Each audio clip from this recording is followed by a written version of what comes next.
Daisy Miller, A Study in Two Parts, by Henry James.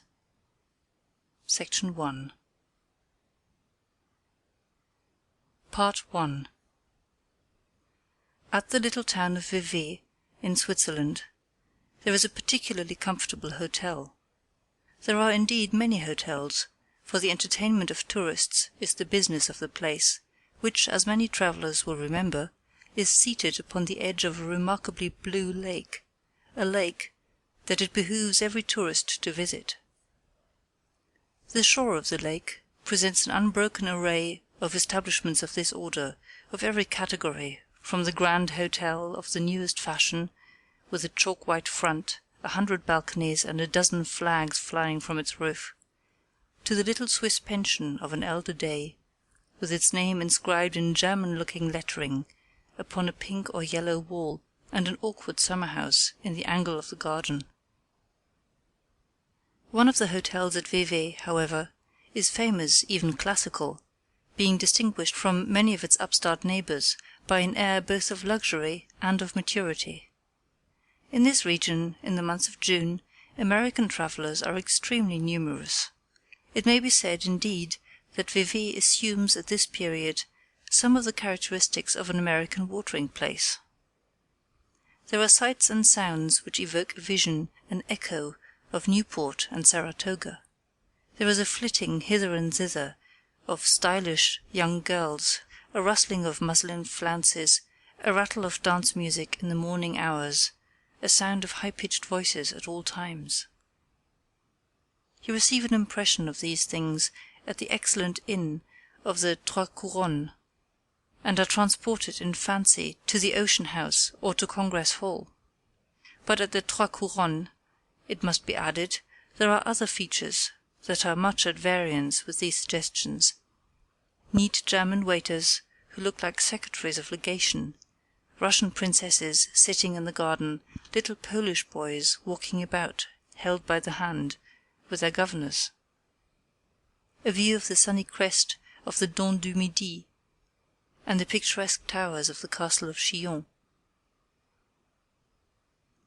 I hardly know whether it was the analogies or the differences that were uppermost in the mind of a young American, who 2 or 3 years ago sat in the garden of the Trois Couronnes, looking about him, rather idly, at some of the graceful objects I have mentioned.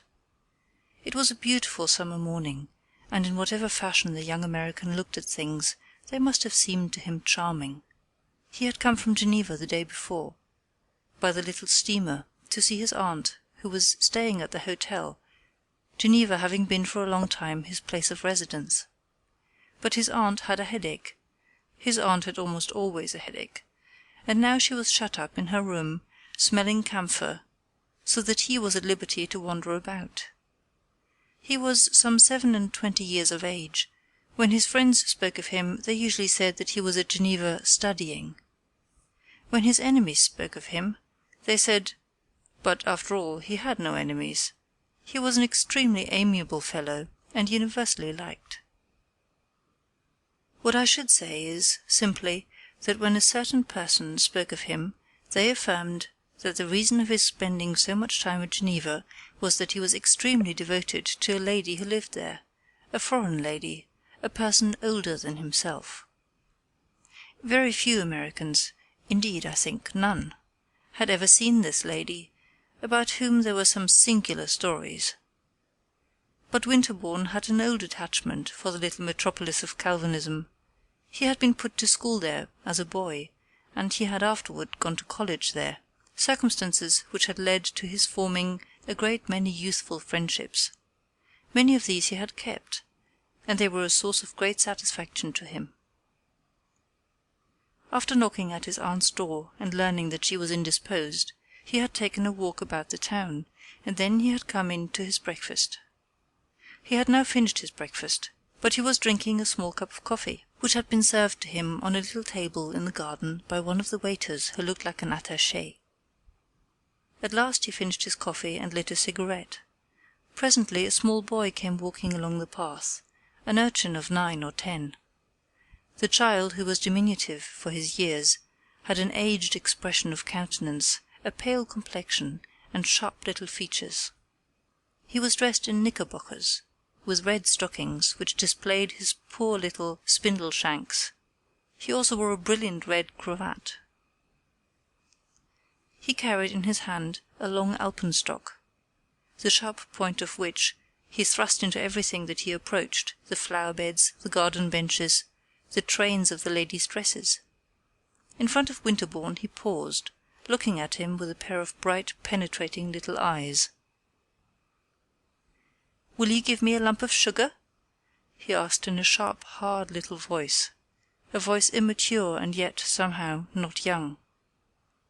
Winterbourne glanced at the small table near him, on which his coffee service rested, and saw that several morsels of sugar remained.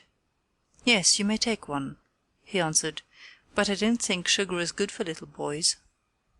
This little boy stepped forward and carefully selected 3 of the coveted fragments, 2 of which he buried in the pocket of his knickerbockers, depositing the other as promptly in another place. He poked his alpenstock, lance fashion, into Winterbourne's bench, and tried to crack the lump of sugar with his teeth. "Oh, blazes, it's hard!" he exclaimed, pronouncing the adjective in a peculiar manner. Winterbourne had immediately perceived that he might have the honour of claiming him as a fellow-countryman. "Take care you don't hurt your teeth," he said paternally. "I haven't got any teeth to hurt. They have all come out. I have only got 7 teeth. My mother counted them last night, and one came out right afterward. She said she'd slap me if any more came out. I can't help it. It's this old Europe. It's the climate that makes them come out. In America they didn't come out. It's these hotels." Winterbourne was much amused. "If you eat 3 lumps of sugar, your mother will certainly slap you," he said. "She's got to give me some candy, then," rejoined his young interlocutor. "I can't get any candy here, any American candy. American candy's the best candy." "And are American little boys the best little boys?" asked Winterbourne. "I don't know. I'm an American boy," said the child. "I see you are one of the best," laughed Winterbourne. "Are you an American man?" pursued this vivacious infant. And then, on Winterbourne's affirmative reply, "American men are the best," he declared.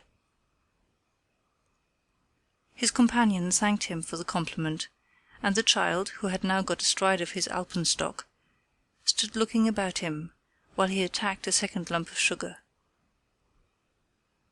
Winterbourne wondered if he himself had been like this in his infancy, for he had been brought to Europe at about this age. "Here comes my sister," cried the child in a moment. "She's an American girl." Winterbourne looked along the path and saw a beautiful young lady advancing. "American girls are the best girls," he said cheerfully to his young companion.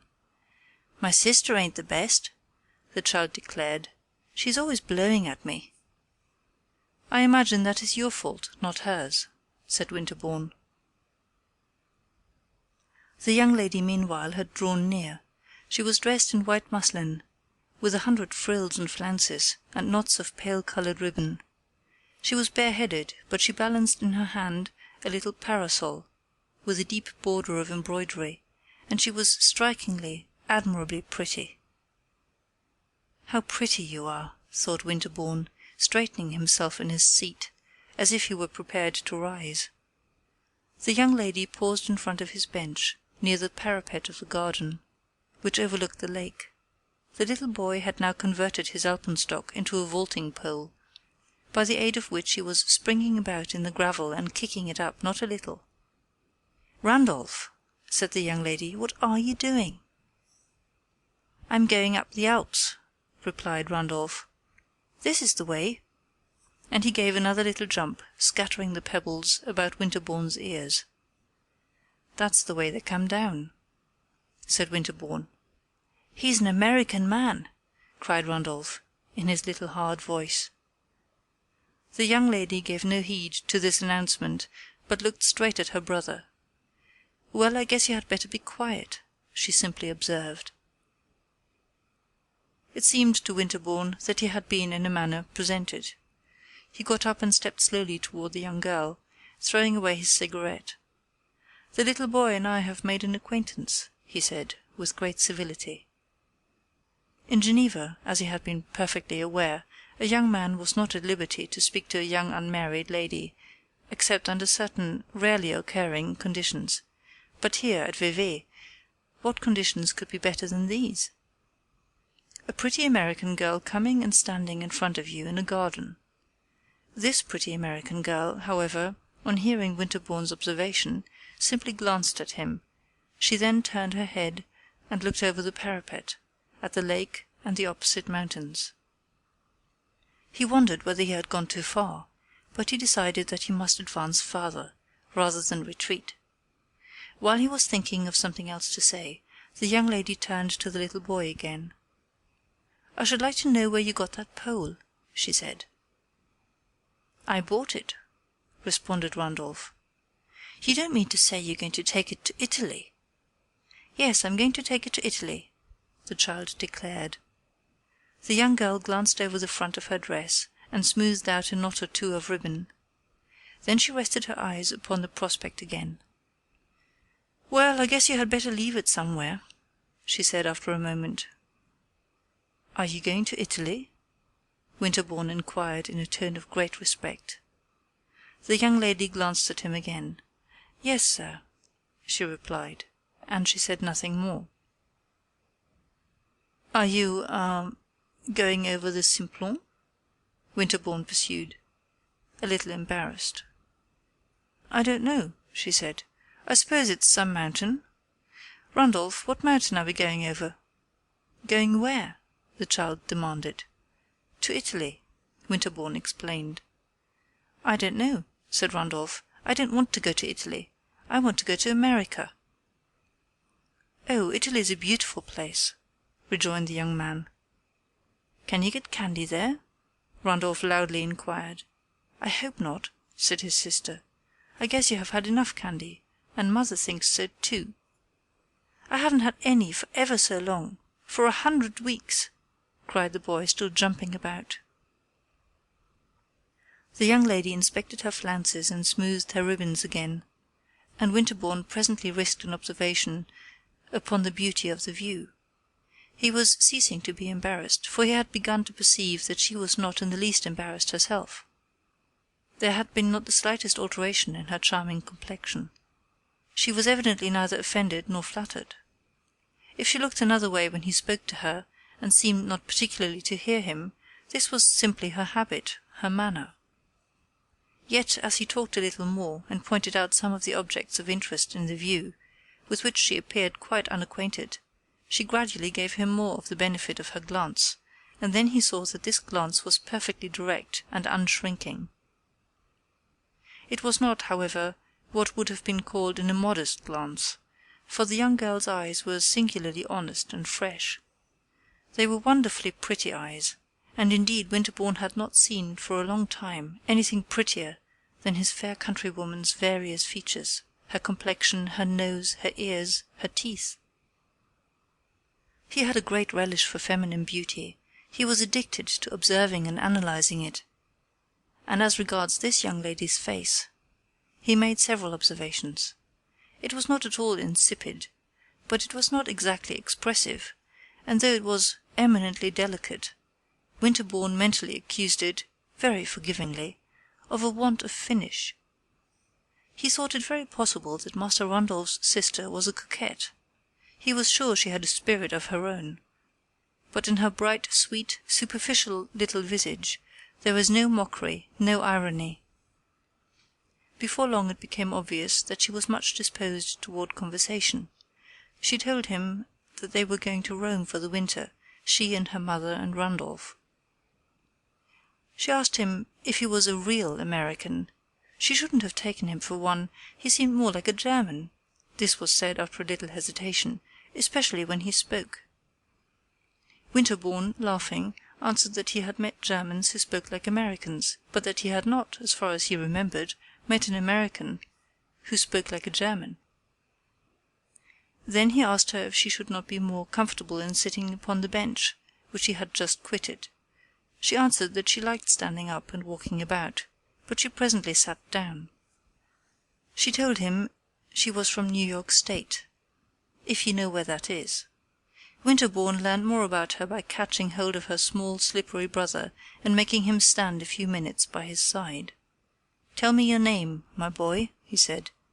"Randolph C. Miller," said the boy sharply, "and I'll tell you her name," and he levelled his alpenstock at his sister.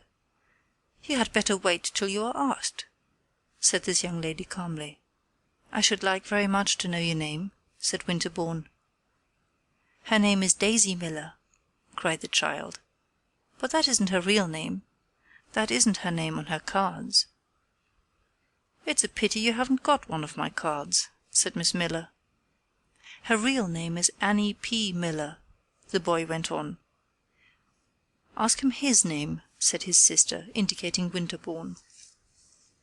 But on this point Randolph seemed perfectly indifferent. He continued to supply information with regard to his own family. "My father's name is Ezra B. Miller," he announced. "My father ain't in Europe. My father's in a better place than Europe." Winterbourne imagined for a moment that this was the manner in which the child had been taught to intimate that Mr. Miller had been removed to the sphere of celestial reward. But Randolph immediately added, "My father's in Schenectady. He's got a big business. My father's rich, you bet." "Well!" ejaculated Miss Miller, lowering her parasol and looking at the embroidered border. Winterbourne presently released the child, who departed, dragging his alpenstock along the path. "He doesn't like Europe," said the young girl. "He wants to go back." "To Schenectady, you mean?" "Yes, he wants to go right home. He hasn't got any boys here. There is one boy here, but he always goes round with a teacher. They won't let him play." "And your brother hasn't any teacher?" Winterbourne inquired. "Mother thought of getting him one to travel round with us. There was a lady told her of a very good teacher, an American lady, perhaps you know her, Mrs. Sanders. I think she came from Boston. She told us of this teacher, and we thought of getting him to travel round with us. But Randolph said he didn't want a teacher travelling round with us. He said he wouldn't have lessons when he was in the cars. And we are in the cars about half the time. There was an English lady we met in the cars. I think her name was Miss Featherstone.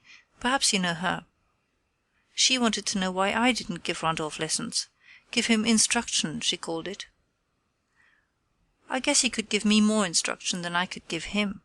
He's very smart." "Yes," said Winterbourne, "he seems very smart." "Mother's going to get a teacher for him as soon as we get to Italy." "Can you get good teachers in Italy?" "Very good, I should think," said Winterbourne. "Or else she's going to find some school. He ought to learn some more. He's only 9. He's going to college." And in this way Miss Miller continued to converse upon the affairs of her family and upon other topics. She sat there with her extremely pretty hands, ornamented with very brilliant rings, folded in her lap, and with her very pretty eyes now resting upon those of Winterbourne, now wandering over the garden, the people who passed by, and the beautiful view. She talked to Winterbourne as if she had known him a long time. He found it very pleasant. It was many years since he had heard a young girl talk so much. It might have been said of this unknown young lady who had come and sat down beside him on a bench that she chattered. She was very quiet. She sat in a charming, tranquil attitude, but her lips and her eyes were constantly moving. She had a soft, slender, agreeable voice, and her tone was decidedly sociable. She gave Winterbourne a history of her movements and intentions and those of her mother and brother in Europe, and enumerated in particular the various hotels at which they had stopped. "That English lady in the cars," she said, "Miss Featherstone, asked me if we didn't all live in hotels in America. I told her I had never been in so many hotels in my life as since I came to Europe. I have never seen so many. It's nothing but hotels." But Miss Miller did not make this remark with a querulous accent. She appeared to be in the best humour with everything. She declared that the hotels were very good, when once he got used to their ways, and that Europe was perfectly sweet. She was not disappointed, not a bit. Perhaps it was because she had heard so much about it before. She had ever so many intimate friends that had been there ever so many times. And then she had had ever so many dresses and things from Paris. Whenever she put on a Paris dress, she felt as if she were in Europe. It was a kind of a wishing cap, said Winterbourne. Yes, said Miss Miller, without examining this analogy. It always made me wish I was here. But I needn't have done that for dresses. I am sure they send all the pretty ones to America. You see the most frightful things here. The only thing I don't like, she proceeded, is the society. There isn't any society, or if there is, I don't know where it keeps itself. Do you? I suppose there is some society somewhere, but I haven't seen anything of it. I'm very fond of society, and I have always had a great deal of it. I don't mean only in Schenectady, but in New York. I used to go to New York every winter. In New York I had lots of society. Last winter I had 17 dinners given me, and 3 of them were by gentlemen, added Daisy Miller. I have more friends in New York than in Schenectady, more gentlemen friends, and more young lady friends too, she resumed in a moment. She paused again for an instant. She was looking at Winterbourne with all her prettiness in her lively eyes and in her light, slightly monotonous smile. I have always had, she said, a great deal of gentlemen's society.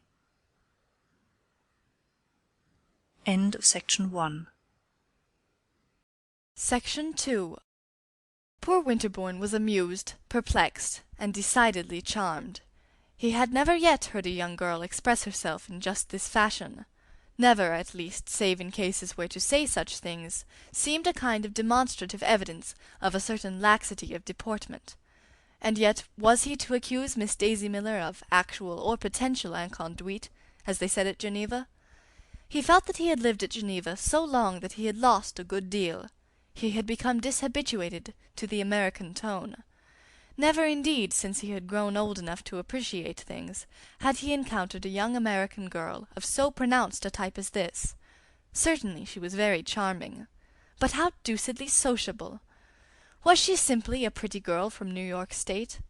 Were they all like that, the pretty girls who had a good deal of gentlemen's society? Or was she also a designing and audacious and unscrupulous young person? Winterbourne had lost his instinct in this matter, and his reason could not help him. Miss Daisy Miller looked extremely innocent. Some people had told him that, after all, American girls were exceedingly innocent, and others had told him that, after all, they were not. He was inclined to think Miss Daisy Miller was a flirt, a pretty American flirt. He had never, as yet, had any relations with young ladies of this category. He had known here in Europe 2 or 3 women, persons older than Miss Daisy Miller, and provided for respectability's sake with husbands, who were great coquettes, dangerous, terrible women with whom one's relations were liable to take a serious turn. But this young girl was not a coquette in that sense. She was very unsophisticated. She was only a pretty American flirt. Winterbourne was almost grateful for having found the formula that applied to Miss Daisy Miller. He leaned back in his seat. He remarked to himself that she had the most charming nose he had ever seen. He wondered what were the regular conditions and limitations of one's intercourse with a pretty American flirt. It presently became apparent that he was on the way to learn. "Have you been to that old castle?" asked the young girl, pointing with her parasol to the far gleaming walls of the Château de Chillon. "Yes, formerly, more than once," said Winterbourne. "You too, I suppose, have seen it." "No, we haven't been there. I want to go there dreadfully. Of course I mean to go there. I wouldn't go away from here without having seen that old castle." "It's a very pretty excursion," said Winterbourne, "and very easy to make. You can drive, you know, or you can go by the little steamer." "You can go in the cars," said Miss Miller. "Yes, you can go in the cars," Winterbourne assented. "Our courier says they take you right up to the castle," the young girl continued. "We were going last week, but my mother gave out. She suffers dreadfully from dyspepsia. She said she couldn't go. Randolph wouldn't go either. He says he doesn't think much of old castles. But I guess we'll go this week, if we can get Randolph." "Your brother is not interested in ancient monuments?" Winterbourne inquired, smiling. He says he don't care much about old castles. He's only 9. He wants to stay at the hotel. Mother's afraid to leave him alone, and the courier won't stay with him, so we haven't been to many places. But it will be too bad if we don't go up there." And Miss Miller pointed again at the Chateau de Chillon. "I should think it might be arranged," said Winterbourne. "Couldn't you get someone to stay for the afternoon with Randolph?" Miss Miller looked at him a moment, and then very placidly, "I wish you would stay with him," she said. Winterbourne hesitated a moment. "I should much rather go to Chillon with you." "With me?" asked the young girl with the same placidity. She didn't rise, blushing as a young girl at Geneva would have done, and yet Winterbourne, conscious that he had been very bold, thought it possible she was offended. "With your mother," he answered very respectfully. But it seemed that both his audacity and his respect were lost upon Miss Daisy Miller. "I guess my mother won't go after all," she said. "She don't like to ride round in the afternoon. But did you really mean what you said just now, that you would like to go up there?" "Most earnestly," Winterbourne declared. "Then we may arrange it. If mother will stay with Randolph, I guess Eugenio will." "Eugenio?" the young man inquired. "Eugenio's our courier. He doesn't like to stay with Randolph. He's the most fastidious man I ever saw. But he's a splendid courier. I guess he'll stay at home with Randolph if mother does, and then we can go to the castle." Winterbourne reflected for an instant as lucidly as possible. "We" could only mean Miss Daisy Miller and himself. This programme seemed almost too agreeable for credence. He felt as if he ought to kiss the young lady's hand. Possibly he would have done so and quite spoiled the project, but at this moment another person, presumably Eugenio, appeared. A tall, handsome man with superb whiskers, wearing a velvet morning coat and a brilliant watch chain, approached Miss Miller, looking sharply at her companion. "Oh, Eugenio!" said Miss Miller with the friendliest accent. Eugenio had looked at Winterbourne from head to foot. He now bowed gravely to the young lady. "I have the honor to inform mademoiselle that luncheon is upon the table." Miss Miller slowly rose. "See here, Eugenio," she said, "I'm going to that old castle anyway." "To the Chateau de Chillon, mademoiselle?" the courier inquired. "Mademoiselle has made arrangements," he added in a tone which struck Winterbourne as very impertinent. Eugenio's tone apparently threw, even to Miss Miller's own apprehension, a slightly ironical light upon the young girl's situation. She turned to Winterbourne, blushing a little, a very little. "You won't back out," she said. "I shall not be happy till we go," he protested. "And you are staying in this hotel," she went on. "And are you really an American?" The courier stood looking at Winterbourne offensively. The young man, at least, thought his manner of looking an offence to Miss Miller. It conveyed an imputation that she "picked up" acquaintances. "I shall have the honor of presenting you to a person who will tell you all about me," he said, smiling and referring to his aunt. "Oh, well, we'll go some day," said Miss Miller, and she gave him a smile and turned away. She put up her parasol and walked back to the inn beside Eugenio. Winterbourne stood looking after her, and as she moved away drawing her muslin furbelows over the gravel, said to himself that she had the tournure of a princess. He had, however, engaged to do more than proved feasible in promising to present his aunt, Mrs. Costello, to Miss Daisy Miller. As soon as the former lady had got better of her headache, he waited upon her in her apartment, and, after the proper inquiries in regard to her health, he asked if she had observed in the hotel a little American family, a mamma, a daughter, and a little boy. "And a courier?" said Mrs. Costello. "Oh, yes, I have observed them, seen them, heard them, and kept out of their way." Mrs. Costello was a widow with a fortune, a person of much distinction, who frequently intimated that, if she were not so dreadfully liable to sick headaches, she would probably have left a deeper impress upon her time. She had a long pale face, a high nose, and a great deal of very striking white hair, which she wore in large puffs and rouleaux over the top of her head. She had 2 sons married in New York, and another who was now in Europe. This young man was amusing himself at Hamburg, and, though he was on his travels, was rarely perceived to visit any particular city at the moment selected by his mother for her own appearance there. Her nephew, who had come up to Vevey expressly to see her, was therefore more attentive than those who, as she said, were nearer to her. He had imbibed at Geneva the idea that one must always be attentive to one's aunt. Mrs. Costello had not seen him for many years, and she was greatly pleased with him, manifesting her approbation by initiating him into many of the secrets of that social sway which, as she gave him to understand, she exerted in the American capital. She admitted that she was very exclusive, but if he were acquainted with New York, he would see that one had to be. And her picture of the minutely hierarchical constitution of the society of that city, which she presented to him in many different lights, was, to Winterbourne's imagination, almost oppressively striking. He immediately perceived from her tone that Miss Daisy Miller's place in the social scale was low. "I am afraid you don't approve of them," he said. "They are very common," Mrs. Costello declared. "They are the sort of Americans that one does one's duty by not accepting." "Ah, you don't accept them," said the young man. "I can't, my dear Frederick. I would if I could, but I can't." "The young girl is very pretty," said Winterbourne in a moment. "Of course she's pretty, but she is very common." "I see what you mean, of course," said Winterbourne after another pause.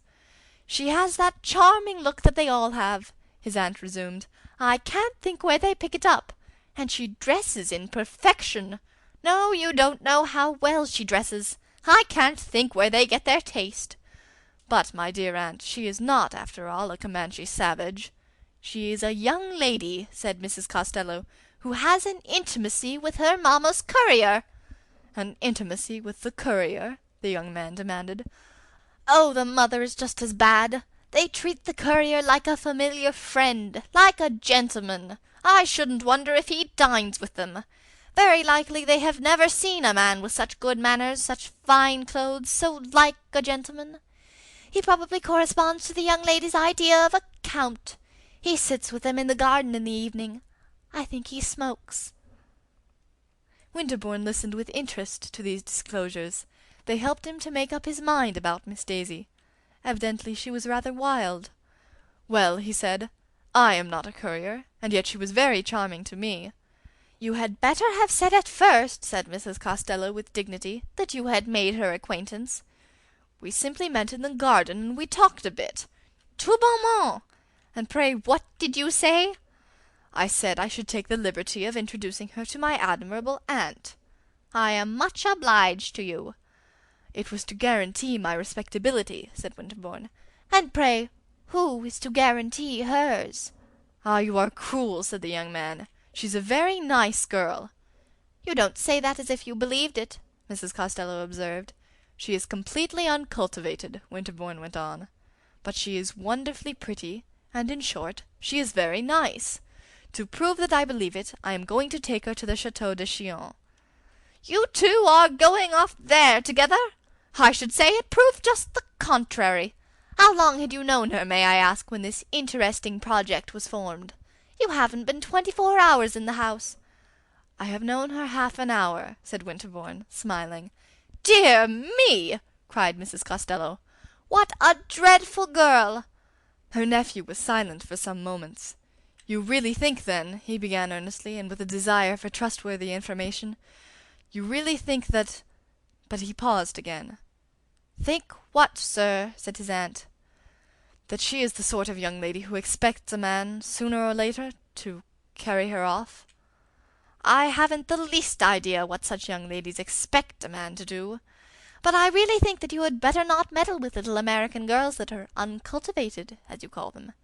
You have lived too long out of the country. You will be sure to make some great mistake. You are too innocent." "My dear aunt, I am not so innocent," said Winterbourne, smiling and curling his moustache. "You are too guilty, then." Winterbourne continued to curl his moustache meditatively. "You won't let the poor girl know you, then?" he asked at last. "Is it literally true that she is going to the Chateau de Chillon with you?" "I think that she fully intends it." "Then, my dear Frederick," said Mrs. Costello, "I must decline the honor of her acquaintance. I am an old woman, but I am not too old, thank heaven, to be shocked." "But don't they all do these things, the young girls in America?" Winterbourne inquired. Mrs. Costello stared a moment. "I should like to see my granddaughters do them," she declared grimly. This seemed to throw some light upon the matter, for Winterbourne remembered to have heard that his pretty cousins in New York were tremendous flirts. If, therefore, Miss Daisy Miller exceeded the liberal margin allowed to these young ladies, it was probable that anything might be expected of her. Winterbourne was impatient to see her again, and he was vexed with himself that, by instinct, he should not appreciate her justly. Though he was impatient to see her, he hardly knew what he should say to her about his aunt's refusal to become acquainted with her. But he discovered, promptly enough, that with Miss Daisy Miller there was no great need of walking on tiptoe. He found her that evening in the garden, wandering about in the warm starlight like an indolent sylph, and swinging to and fro the largest fan he had ever beheld. It was 10 o'clock. He had dined with his aunt, he had been sitting with her since dinner, and he had just taken leave of her till the morrow. Miss Daisy Miller seemed very glad to see him. She declared it was the longest evening she had ever passed. "Have you been all alone?" he asked. "I have been walking round with mother. But mother gets tired walking round," she answered. "Has she gone to bed?" "No, she doesn't like to go to bed," said the young girl. "She doesn't sleep, not 3 hours. She says she doesn't know how she lives. She's dreadfully nervous. I guess she sleeps more than she thinks. She's gone somewhere after Randolph. She wants to try to get him to go to bed. He doesn't like to go to bed." "Let us hope she will persuade him," observed Winterbourne. "She will talk to him all she can." "But he doesn't like her to talk to him," said Miss Daisy, opening her fan. "She's going to try to get Eugenio to talk to him. But he isn't afraid of Eugenio. Eugenio's a splendid courier, but he can't make much impression on Randolph. I don't believe he'll go to bed before 11. It appeared that Randolph's vigil was in fact triumphantly prolonged, for Winterbourne strolled about with the young girl for some time without meeting her mother. "I have been looking round for that lady you want to introduce me to," his companion resumed. "She's your aunt." Then, on Winterbourne's admitting the fact and expressing some curiosity as to how she had learned it, she said she had heard all about Mrs. Costello from the chambermaid. She was very quiet and very comme il faut. She wore white puffs, she spoke to no one, and she never dined at the table d'hôte. Every 2 days she had a headache. "I think that's a lovely description, a headache and all," said Miss Daisy, chattering along in her thin, gay voice. "I want to know her ever so much. I know just what your aunt would be. I know I should like her. She would be very exclusive. I like a lady to be exclusive. I'm dying to be exclusive myself. Well, we are exclusive, mother and I. We don't speak to everyone, or they don't speak to us. I suppose it's about the same thing. Anyway, I shall be ever so glad to know your aunt." Winterbourne was embarrassed. "She would be most happy," he said, "but I'm afraid those headaches will interfere." The young girl looked at him through the dusk. "But I suppose she doesn't have a headache every day," she said sympathetically. Winterbourne was silent a moment. "She tells me she does," he answered at last, not knowing what to say. Miss Daisy Miller stopped and stood looking at him. Her prettiness was still visible in the darkness.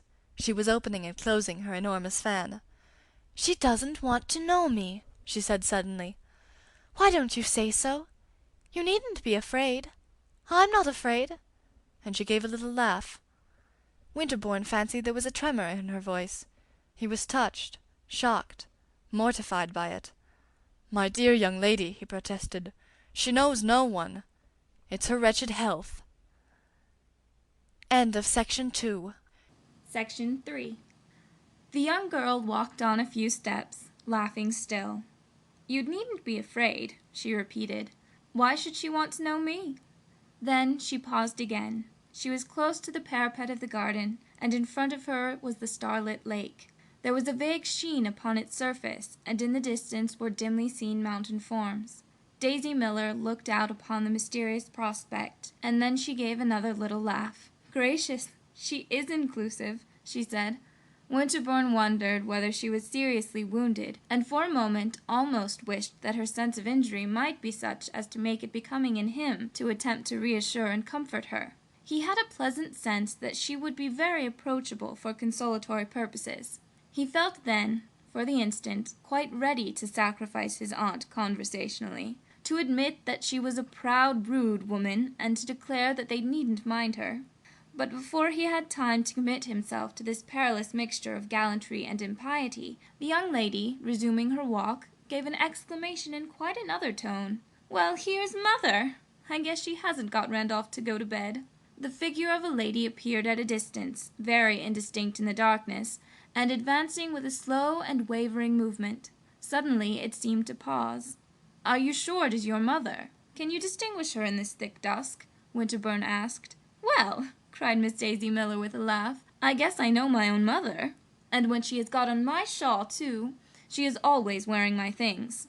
The lady in question, ceasing to advance, hovered vaguely about the spot at which she had checked her steps. "I'm afraid your mother doesn't see you," said Winterbourne. "Or perhaps," he added, thinking with Miss Miller the joke permissible, "perhaps she feels guilty about your shawl." "Oh, it's a fearful old thing," the young girl replied serenely. "I told her she could wear it. She won't come here because she sees you." "Ah, then," said Winterbourne, "I had better leave you." "Oh, no, come on," urged Miss Daisy Miller. "I'm afraid your mother doesn't approve of my walking with you." Miss Miller gave him a serious glance. "It isn't for me. It's for you. That is, it's for her." "Well, I don't know who it's for, but Mother doesn't like any of my gentlemen friends. She's right down timid. She always makes a fuss if I introduce a gentleman. But I do introduce them, almost always. If I didn't introduce my gentlemen friends to Mother," the young girl added in her little soft, flat monotone, "I shouldn't think I was natural." "To introduce me," said Winterbourne, "you must know my name." And he proceeded to pronounce it. "Oh, dear, I can't say all that," said his companion with a laugh. But by this time they had come up to Mrs. Miller, who, as they drew near, walked to the parapet of the garden and leaned upon it, looking intently at the lake and turning her back to them. "Mother," said the young girl in a tone of decision. The elder lady turned round. "Mr. Winterbourne," said Miss Daisy Miller, introducing the young man very frankly and prettily. Common she was, as Mrs. Costello had pronounced her, yet it was a wonder to Winterbourne that with her commonness she had a singularly delicate grace. Her mother was a small, spare, light person, with a wandering eye, a very exiguous nose, and a large forehead, decorated with a certain amount of thin, much frizzled hair. Like her daughter, Mrs. Miller was dressed with extreme elegance. She had enormous diamonds in her ears. So far as Winterbourne could observe, she gave him no greeting. She certainly was not looking at him. Daisy was near her, pulling her shawl straight. "What are you doing, poking round here?" this young lady inquired, but by no means with that harshness of accent which her choice of words may imply. "I don't know," said her mother, turning toward the lake again. "I shouldn't think you'd want that shawl!" Daisy exclaimed. "Well, I do," her mother answered with a little laugh. "Did you get Randolph to go to bed?" asked the young girl. "No, I couldn't induce him," said Mrs. Miller very gently. "He wants to talk to the waiter. He likes to talk to that waiter." "I was telling Mr. Winterbourne," the young girl went on, and to the young man's ear her tone might have indicated that she had been uttering his name all her life. "Oh, yes," said Winterbourne, "I have the pleasure of knowing your son." Randolph's mamma was silent. She turned her attention to the lake, but at last she spoke. "Well, I don't see how he lives." "Anyhow, it isn't so bad as it was at Dover," said Daisy Miller. "And what occurred at Dover?" Winterbourne asked.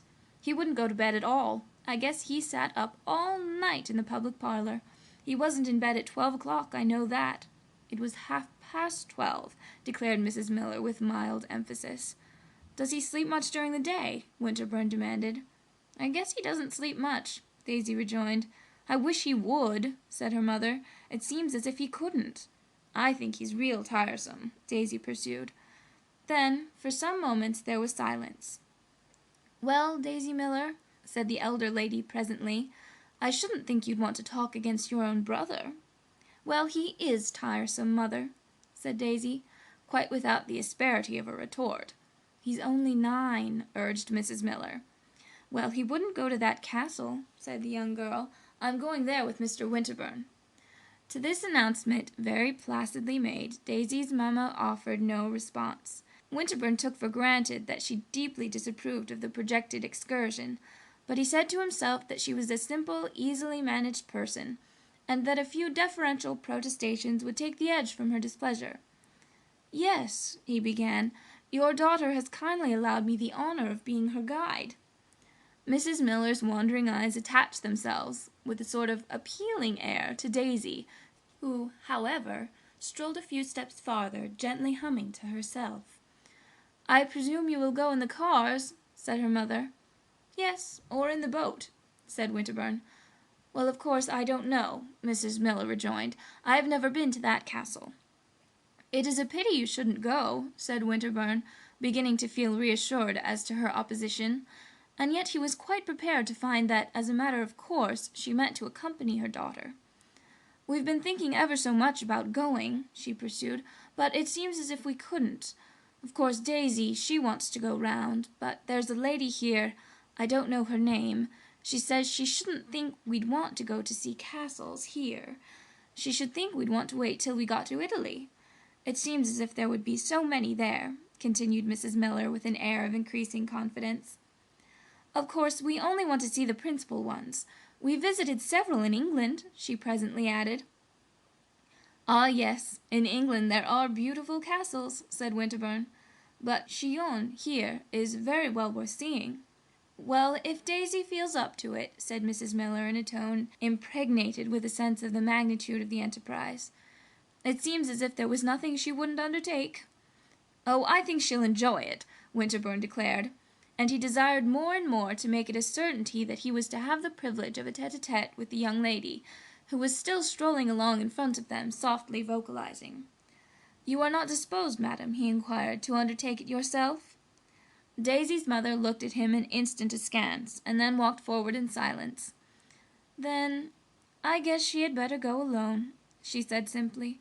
Winterbourne observed to himself that this was a very different type of maternity from that of the vigilant matrons who massed themselves in the forefront of social intercourse in the dark old city at the other end of the lake. But his meditations were interrupted by hearing his name very distinctly pronounced by Mrs. Miller's unprotected daughter. "Mr. Winterbourne," murmured Daisy. "Mademoiselle," said the young man, "don't you want to take me out in a boat?" "At present?" he asked. "Of course," said Daisy. "Well, Annie Miller!" exclaimed her mother.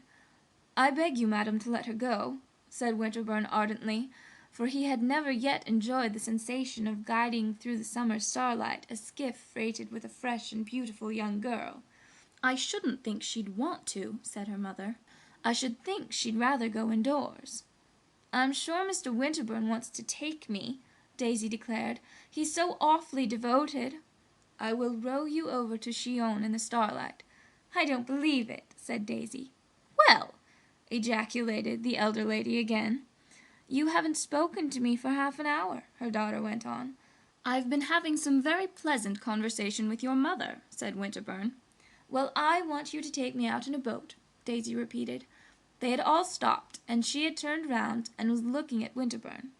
Her face wore a charming smile. Her pretty eyes were gleaming. She was swinging her great fan about.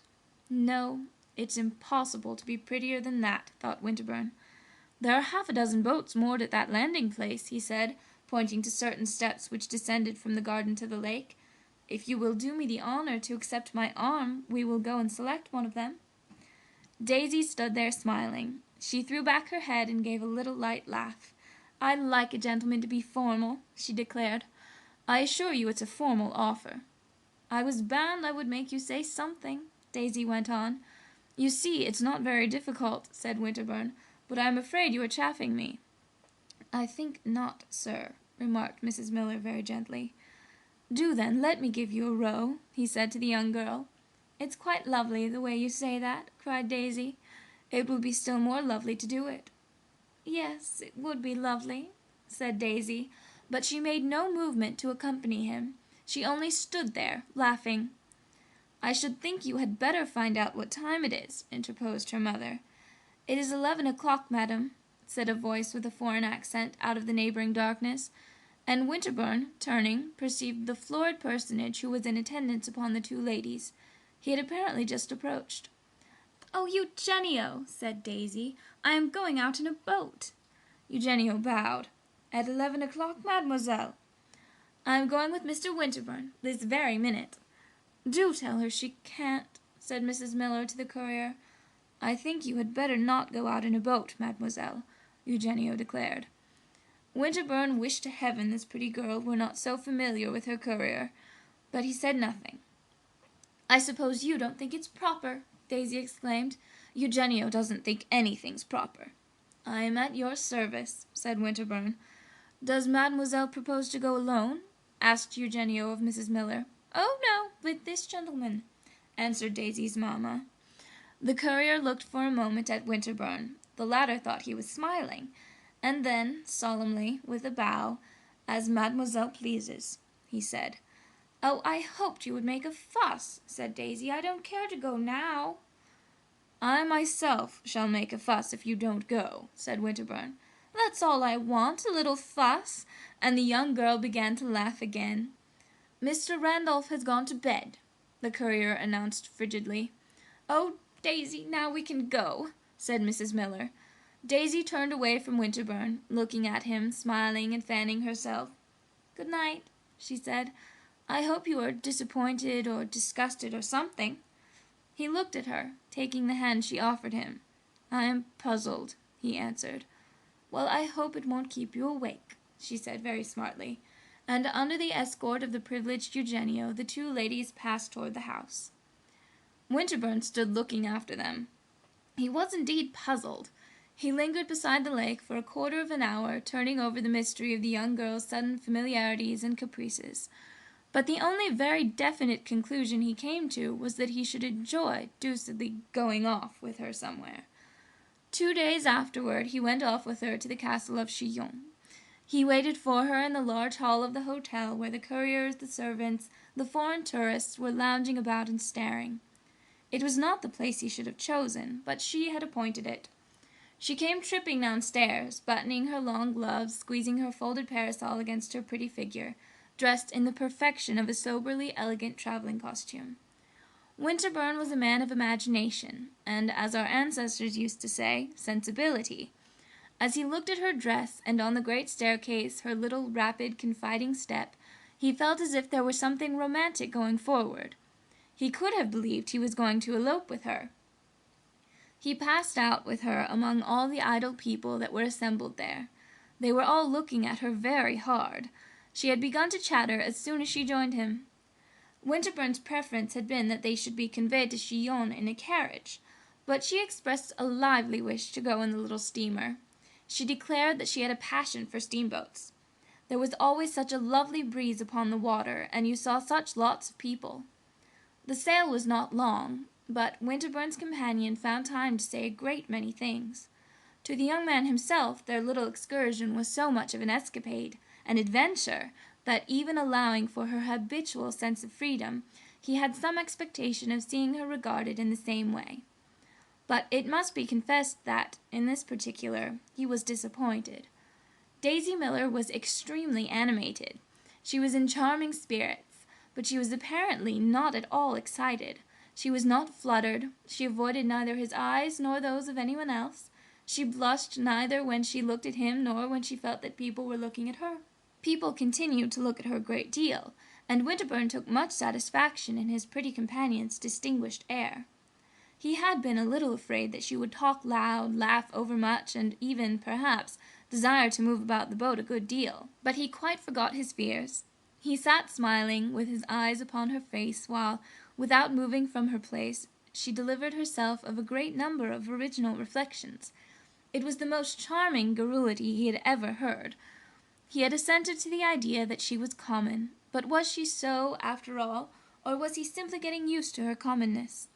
Her conversation was chiefly of what metaphysicians term the objective cast, but every now and then it took a subjective turn. "What on earth are you so grave about?" she suddenly demanded, fixing her agreeable eyes upon Winterbourne's. "Am I grave?" he asked. "I had an idea I was grinning from ear to ear." "You look as if you were taking me to a funeral. If that's a grin, your ears are very near together." "Should you like me to dance a hornpipe on the deck?" "Pray do, and I'll carry round your hat. It will pay the expenses of our journey." I never was better pleased in my life, murmured Winterbourne. She looked at him a moment, and then burst into a little laugh. I like to make you say those things. You're a queer mixture. In the castle, after they had landed, the subjective element decidedly prevailed. Daisy tripped about the vaulted chambers, rustled her skirts in the corkscrew staircases, flirted back with a pretty little cry and a shudder from the edge of the oubliettes, and turned a singularly well-shaped ear to everything that Winterbourne told her about the place. But he saw that she cared very little for feudal antiquities, and that the dusky traditions of Chillon made but a slight impression upon her. They had the good fortune to have been able to walk about without other companionship than that of the custodian, and Winterbourne arranged with his functionary that they should not be hurried, that they should linger and pause wherever they chose. The custodian interpreted the bargain generously. Winterbourne, on his side, had been generous, and ended by leaving them quite to themselves. Miss Miller's observations were not remarkable for logical consistency. For anything she wanted to say, she was sure to find a pretext. She found a great many pretexts in the rugged embrasures of Chillon for asking Winterbourne sudden questions about himself, his family, his previous history, his tastes, his habits, his intentions, and for supplying information upon corresponding points in her own personality. Of her own tastes, habits, and intentions, Miss Miller was prepared to give the most definite, and indeed the most favourable account. "Well, I hope you know enough," she said to her companion, after he had told her the history of the unhappy Bonivard. "I never saw a man that knew so much." The history of Bonivard had evidently, as they say, gone into one ear and out of the other. But Daisy went on to say that she wished Winterbourne would travel with them and go round with them. They might know something in that case. "Don't you want to come and teach Randolph?" she asked. Winterbourne said that nothing could possibly please him so much, but that he had, unfortunately, other occupations. "Other occupations? I don't believe it," said Miss Daisy. "What do you mean? You are not in business?" The young man admitted that he was not in business, but he had engagements which, even within a day or two, would force him to go back to Geneva. "Oh, bother," she said, "I don't believe it," and she began to talk about something else. But a few moments later, when he was pointing out to her the pretty design of an antique fireplace, she broke out irrelevantly, "You don't mean to say you are going back to Geneva?" "It is a melancholy fact that I shall have to return to Geneva tomorrow." "Well, Mr. Winterbourne," said Daisy, "I think you're horrid." "Oh, don't say such dreadful things," said Winterbourne. "Just at the last?" "The last!" cried the young girl. "I call it the first. I have half a mind to leave you here and go straight back to the hotel alone." And for the next 10 minutes she did nothing but call him horrid. Poor Winterbourne was fairly bewildered. No young lady had as yet done him the honour to be so agitated by the announcement of his movements. His companion, after this, ceased to pay any attention to the curiosities of Chillon or the beauties of the lake. She opened fire upon the mysterious charmer in Geneva, whom she appeared to have instantly taken it for granted that he was hurrying back to sea. How did Miss Daisy Miller know that there was a charmer in Geneva? Winterbourne, who denied the existence of such a person, was quite unable to discover, and he was divided between amazement at the rapidity of her induction and amusement at the frankness of her persiflage. She seemed to him, in all this, an extraordinary mixture of innocence and crudity. "Does she never allow you more than 3 days at a time?" asked Daisy ironically. "Doesn't she give you a vacation in summer? There's no one so hard worked but they can get leave to go off somewhere at this season. I suppose if you stay another day she'll come after you in the boat. Do wait over till Friday, and I will go down to the landing to see her arrive." Winterbourne began to think he had been wrong to feel disappointed in the temper in which the young lady had embarked. If he had missed the personal accent was now making its appearance. It sounded very distinctly, at last, in her telling him she would stop teasing him if he would promise her solemnly to come down to Rome in the winter. "That's not a difficult promise to make," said Winterbourne. "My aunt has taken an apartment in Rome for the winter, and has already asked me to come and see her." "I don't want you to come for your aunt," said Daisy. "I want you to come for me."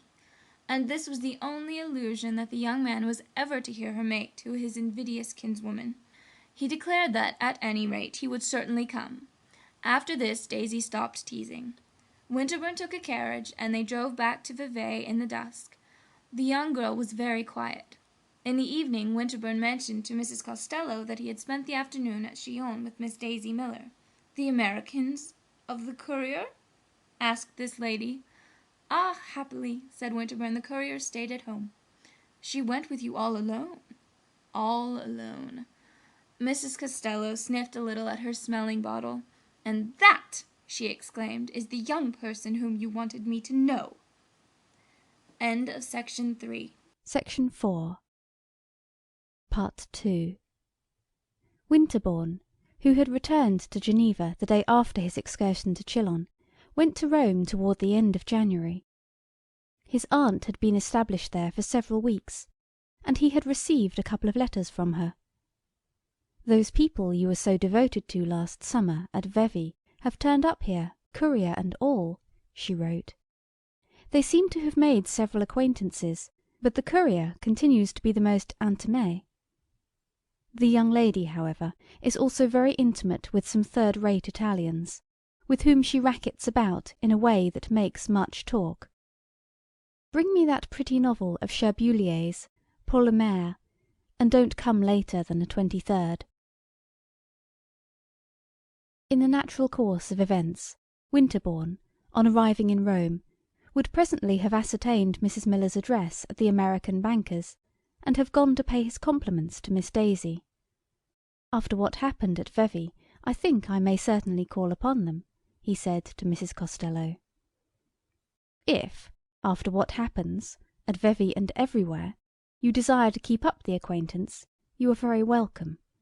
Of course a man may know everyone. Men are welcome to the privilege." "Pray, what is it that happens, here, for instance?" Winterbourne demanded. "The girl goes about alone with her foreigners. As to what happens further, you must apply elsewhere for information. She has picked up half a dozen of the regular Rome fortune-hunters, and she takes them about to people's houses. When she comes to a party, she brings with her a gentleman with a good deal of manner, and a wonderful moustache." "And where is the mother?" "I haven't the least idea. They are very dreadful people." Winterbourne meditated a moment. "They are very ignorant, very innocent only. Depend upon it, they are not bad." "They are hopelessly vulgar," said Mrs. Costello. "Whether or no being hopelessly vulgar is being bad, is a question for the metaphysicians. They are bad enough to dislike, at any rate, and for this short life that is quite enough." The news that Daisy Miller was surrounded by half a dozen wonderful moustaches checked Winterbourne's impulse to go straight away to see her. He had, perhaps, not definitely flattered himself that he had made an ineffaceable impression upon her heart, but he was annoyed at hearing of a state of affairs so little in harmony with an image that had lately flitted in and out of his own meditations, the image of a very pretty girl, looking out of an old Roman window, and asking herself urgently when Mr. Winterbourne would arrive. If, however, he determined to wait a little before reminding Miss Miller of his claims to her consideration, he went very soon to call upon 2 or 3 other friends. One of these friends was an American lady who had spent several winters at Geneva, where she had placed her children at school. She was a very accomplished woman, and she lived in the Via Gregorina. Winterbourne found her in a little crimson drawing-room on a 3rd floor. The room was filled with southern sunshine. He had not been there 10 minutes when the servant came in, announcing Madame Miller. This announcement was presently followed by the entrance of little Randolph Miller, who stopped in the middle of the room and stood staring at Winterbourne. An instant later his pretty sister crossed the threshold, and then, after a considerable interval, Mrs. Miller slowly advanced. "I know you," said Randolph. "I'm sure you know a great many things," exclaimed Winterbourne, taking him by the hand. "How is your education coming on?" Daisy was exchanging greetings very prettily with her hostess, but when she heard Winterbourne's voice she quickly turned her head. "Well, I declare," she said. "I told you I should come, you know," Winterbourne rejoined, smiling. "Well, I didn't believe it," said Miss Daisy. "I am much obliged to you," laughed the young man. "You might have come to see me," said Daisy. "I arrived only yesterday." "I don't believe that," the young girl declared. Winterbourne turned with a protesting smile to her mother, but this lady evaded his glance, and, seating herself, fixed her eyes upon her son. "We've got a bigger place than this," said Randolph. "It's all gold on the walls." Mrs. Miller turned uneasily in her chair. "I told you if I were to bring you, you would say something," she murmured. "I told you!" Randolph exclaimed. "I tell you, sir," he added jocosely, giving Winterbourne a thump on the knee. "It is bigger, too." Daisy had entered upon a lively conversation with her hostess. Winterbourne judged it becoming to address a few words to her mother. "I hope you have been well since we parted at Vevey," he said. Mrs. Miller now certainly looked at him, at his chin. "Not very well, sir," she answered. "She's got the dyspepsia," said Randolph. "I've got it too. Father's got it. I've got it most." This announcement, instead of embarrassing Mrs. Miller, seemed to relieve her. "I suffer from the liver," she said. "I think it's this climate. It's less bracing than Schenectady, especially in the winter season. I don't know whether you know we reside at Schenectady. I was saying to Daisy that I certainly hadn't found anyone like Dr. Davis, and I didn't believe I should. Oh, at Schenectady he stands first. They think everything of him. He has so much to do, and yet there was nothing he wouldn't do for me. He said he never saw anything like my dyspepsia, but he was bound to cure it. I'm sure there was nothing he wouldn't try. He was just going to try something new when we came off. Mr. Miller wanted Daisy to see Europe for herself, but I wrote to Mr. Miller that it seems as if I couldn't get on without Dr. Davis. At Schenectady he stands at the very top, and there's a great deal of sickness there too. It affects my sleep." Winterbourne had a good deal of pathological gossip with Dr. Davis's patient, during which Daisy chatted unremittingly to her own companion. The young man asked Mrs. Miller how she was pleased with Rome. "Well, I must say I am disappointed," she answered. "We had heard so much about it. I suppose we had heard too much. But we couldn't help that. We had been led to expect something very different." "Ah, wait a little and you will become very fond of it," said Winterbourne. "I hate it worse and worse every day," cried Randolph. "You are like the infant Hannibal," said Winterbourne. "No, I ain't," Randolph declared at a venture. "You are not much like an infant," said his mother. "But we have seen places," she resumed, "that I should put a long way before Rome." And in reply to Winterbourne's interrogation, "There's Zurich," she concluded. "I think Zurich is lovely, and we hadn't heard half so much about it." "The best place we've seen is the city of Richmond," said Randolph. "He means the ship," his mother explained. "We crossed in that ship. Randolph had a good time on the city of Richmond." "It's the best place I've seen," the child repeated. "Only it was turned the wrong way." "Well, we've got to turn the right way sometime," said Mrs. Miller with a little laugh. Winterbourne expressed the hope that her daughter at least found some gratification in Rome, and she declared that Daisy was quite carried away. "It's on account of the society. The society's splendid. She goes round everywhere. She has made a great number of acquaintances. Of course she goes round more than I do. I must say they have been very sociable. They have taken her right in. And then she knows a great many gentlemen. Oh, she thinks there's nothing like Rome. Of course, it's a great deal pleasanter for a young lady if she knows plenty of gentlemen." By this time Daisy had turned her attention again to Winterbourne. "I've been telling Mrs. Walker how mean you were," the young girl announced. "And what is the evidence you have offered?" asked Winterbourne, rather annoyed at Miss Miller's want of appreciation of the zeal of an admirer who on his way down to Rome had stopped neither at Bologna nor at Florence, simply because of a certain sentimental impatience. He remembered that a cynical compatriot had once told him that American women, the pretty ones, and this gave a largeness to the axiom, were at once the most exacting in the world and the least endowed with a sense of indebtedness. "Why, you were awfully mean at Vevey," said Daisy. "You wouldn't do anything. You wouldn't stay there when I asked you." "My dearest young lady," cried Winterbourne with eloquence, "have I come all the way to Rome to encounter your reproaches?" "Just hear him say that," said Daisy to her hostess, giving a twist to a bow on this lady's dress. "Did you ever hear anything so quaint?" "So quaint, my dear?" murmured Mrs. Walker, in the tone of a partisan of Winterbourne.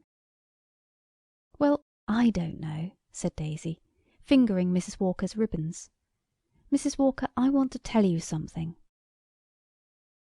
"Mother," interposed Randolph, with his rough ends to his words, "I tell you you've got to go. Eugenia will raise something."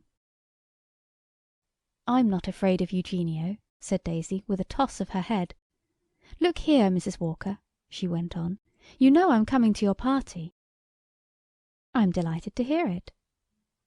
"I've got a lovely dress." "I'm very sure of that."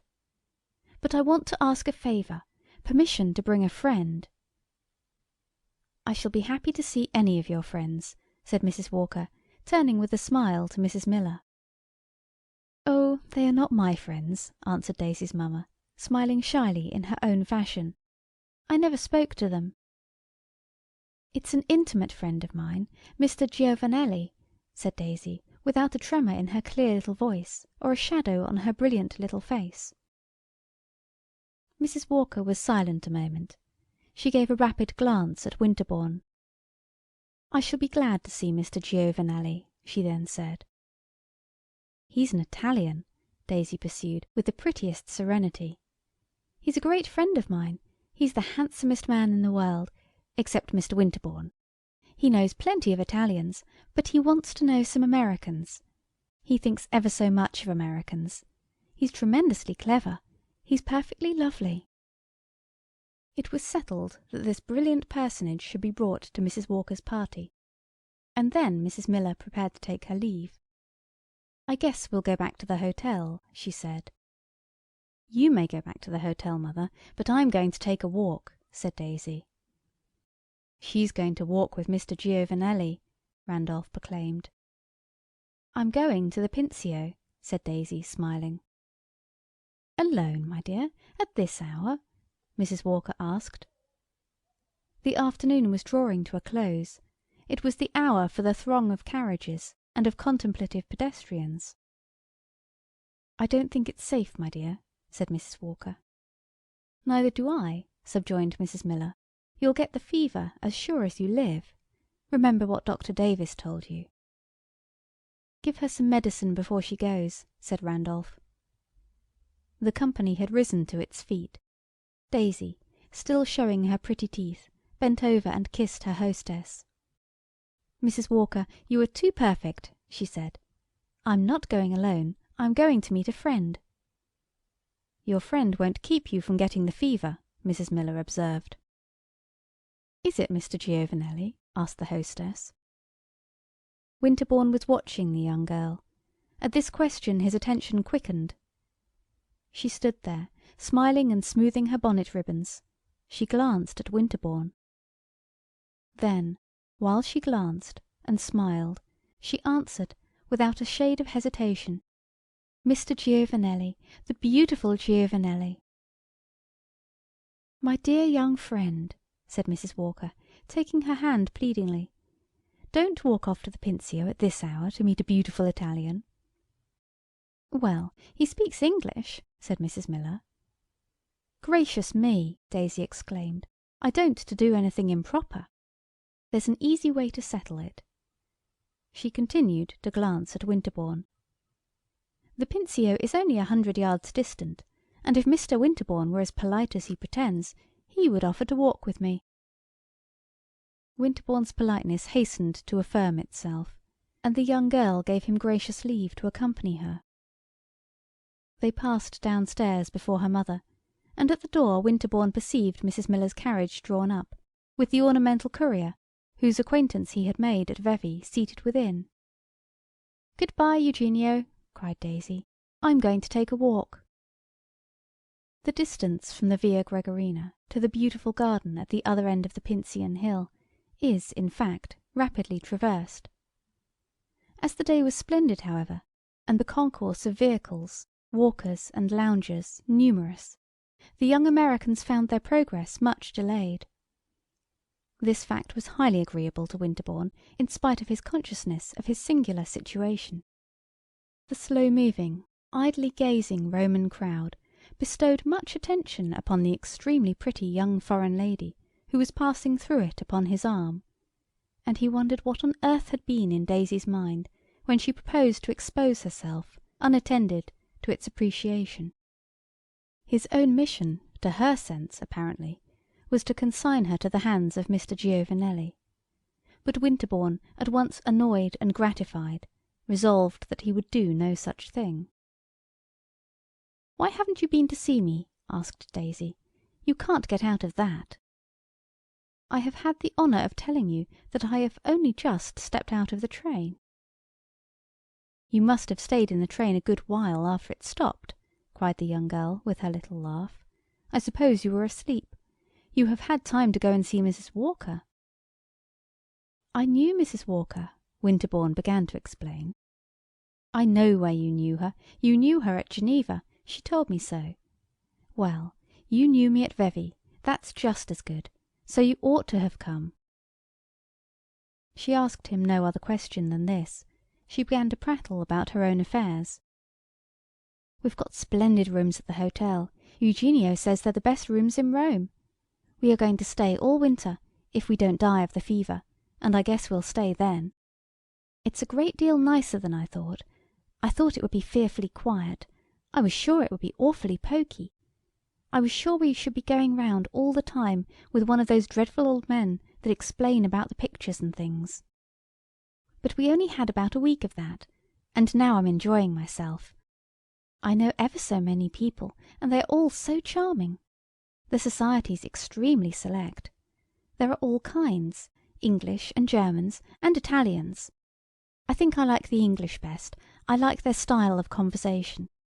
But there are some lovely Americans. I never saw anything so hospitable. There's something or other every day. There's not much dancing, but I must say I never thought dancing was everything. I was always fond of conversation. I guess I shall have plenty at Mrs. Walker's. Her rooms are so small." When they had passed the gate of the Pincian Gardens, Miss Miller began to wonder where Mr. Giovanelli might be.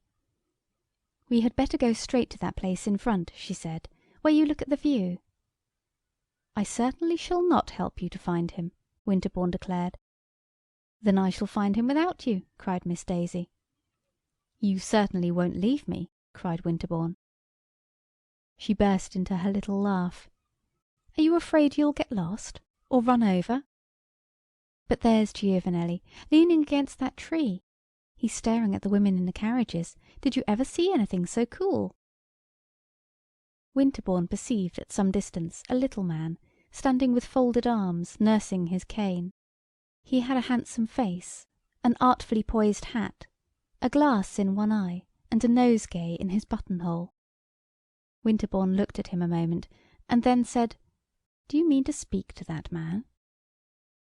"Do I mean to speak to him? Why, you don't suppose I mean to communicate by signs?" "Pray understand, then," said Winterbourne, "that I intend to remain with you." Daisy stopped and looked at him, without a sign of troubled consciousness in her face, with nothing but the presence of her charming eyes and her happy dimples. "Well, she's a cool one," thought the young man. "I don't like the way you say that," said Daisy. "It's too imperious." "I beg your pardon if I say it wrong. The main point is to give you an idea of my meaning." The young girl looked at him more gravely, but with eyes that were prettier than ever. "I have never allowed a gentleman to dictate to me, or to interfere with anything I do." "I think you have made a mistake," said Winterbourne. "You should sometimes listen to a gentleman. The right one. Daisy began to laugh again. "I do nothing but listen to gentlemen," she exclaimed. "Tell me if Mr. Giovanelli is the right one." The gentleman with the nosegay in his bosom had now perceived our two friends, and was approaching the young girl with obsequious rapidity. He bowed to Winterbourne as well as to the latter's companion. He had a brilliant smile, an intelligent eye. Winterbourne thought him not a bad-looking fellow, but he nevertheless said to Daisy, "No, he's not the right one." Daisy evidently had a natural talent for performing introductions. She mentioned the name of each of her companions to the other. She strolled along with one of them on each side of her. Mr. Giovanelli, who spoke English very cleverly (Winterbourne afterwards learned that he had practised the idiom upon a great many American heiresses), addressed her a great deal of very polite nonsense. He was extremely urbane, and the young American, who said nothing, reflected upon that profundity of Italian cleverness which enables people to appear more gracious in proportion as they are more acutely disappointed. Giovanelli, of course, had counted upon something more intimate. He had not bargained for a party of 3. But he kept his temper in a manner which suggested far-stretching intentions. Winterbourne flattered himself that he had taken his measure. "He is not a gentleman," said the young American. "He is only a clever imitation of one. He is a music master, or a penny a liner, or a third-rate artist. Damn his good looks." Mr. Giovanelli had, certainly, a very pretty face, but Winterbourne felt a superior indignation at his own lovely fellow countrywoman's not knowing the difference between a spurious gentleman and a real one. Giovanelli chattered and jested and made himself wonderfully agreeable. It was true that, if he was an imitation, the imitation was brilliant. Nevertheless, Winterbourne said to himself, "A nice girl ought to know." And then he came back to the question whether this was, in fact, a nice girl. Would a nice girl, even allowing for her being a little American flirt, make a rendezvous with a presumably low-lived foreigner? The rendezvous in this case, indeed, had been in broad daylight, and in the most crowded corner of Rome. But was it not impossible to regard the choice of these circumstances as a proof of extreme cynicism? Singular though it may seem, Winterbourne was vexed that the young girl, enjoining her amoroso, should not appear more impatient of his own company, and he was vexed because of his inclination. It was impossible to regard her as a perfectly well-conducted young lady. She was wanting in a certain indispensable delicacy. It would therefore simplify matters greatly to be able to treat her as the object of one of those sentiments which are called by romancers lawless passions. That she should seem to wish to get rid of him would help him to think more lightly of her, and to be able to think more lightly of her would make her much less perplexing. But Daisy, on this occasion, continued to present herself as an inscrutable combination of audacity and innocence. End of section 4. Section 5. She had been walking some quarter of an hour, attended by her 2 cavaliers, and responding in a tone of very childish gaiety, as it seemed to Winterbourne, to the pretty speeches of Mr. Giovanelli, when a carriage that had detached itself from the revolving train drew up beside the path. At the same moment Winterbourne perceived that his friend, Mrs. Walker, the lady whose house he had lately left, was seated in the vehicle, and was beckoning to him. Leaving Miss Miller's side, he hastened to obey her summons. Mrs. Walker was flushed. She wore an excited air. "It is really too dreadful," she said. "That girl must not do this sort of thing. She must not walk here with you 2 men. 50 people have noticed her." Winterbourne raised his eyebrows. "I think it's a pity to make too much fuss about it." It's a pity to let the girl ruin herself." "She is very innocent," said Winterbourne. "She's very crazy," cried Mrs. Walker. "Did you ever see anything so imbecile as her mother? After you had all left me just now, I could not sit still for thinking of it. It seemed too pitiful, not even to attempt to save her. I ordered the carriage and put on my bonnet, and came here as quickly as possible. Thank heaven I have found you." "What do you propose to do with us?" asked Winterbourne, smiling. "To ask her to get in, to drive her about here for an hour, so that the world may see she is not running absolutely wild, and then to take her safely home." "I don't think it's a very happy thought," said Winterbourne, "but you can try." Mrs. Walker tried. The young man went in pursuit of Miss Miller, who had simply nodded and smiled at his interlocutor in the carriage, and had gone her way with her companion. Daisy, on learning that Mrs. Walker wished to speak to her, retraced her steps with a perfect good grace, and with Mr. Giovanelli at her side. She declared that she was delighted to have a chance to present this gentleman to Mrs. Walker. She immediately achieved the introduction, and declared that she had never in her life seen anything so lovely as Mrs. Walker's carriage rug. "I am glad you admire it," said this lady, smiling sweetly. "Will you get in and let me put it over you?" "Oh, no, thank you," said Daisy. "I shall admire it much more as I see you driving round with it."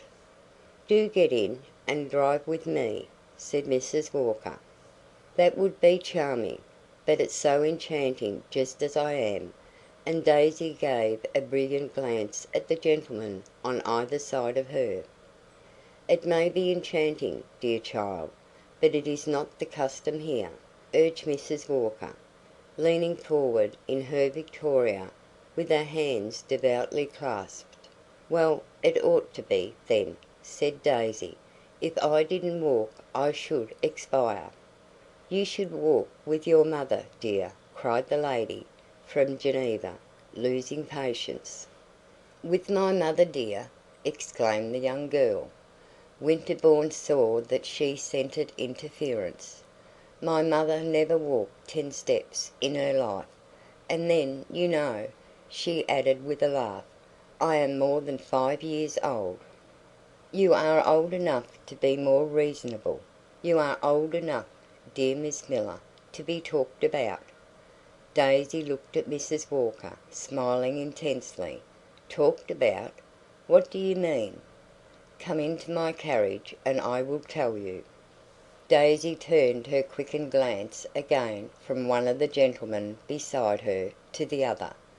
Mr. Giovanelli was bowing to and fro, rubbing down his gloves, and laughing very agreeably. Winterbourne thought it a most unpleasant scene. "I don't think I want to know what you mean," said Daisy presently. "I don't think I should like it."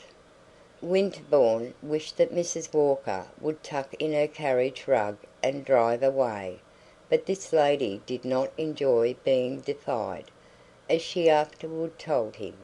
"Should you prefer being thought a very reckless girl?" she demanded. "Gracious!" exclaimed Daisy.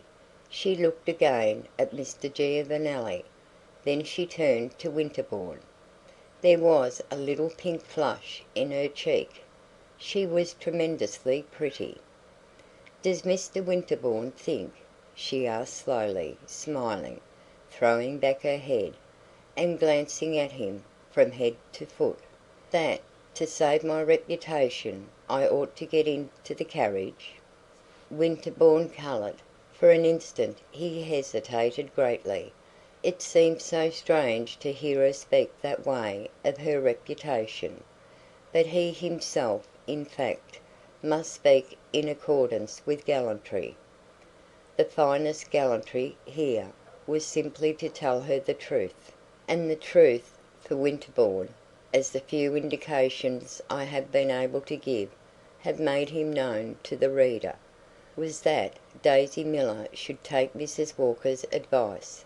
He looked at her exquisite prettiness, and then he said very gently, "I think you should get into the carriage."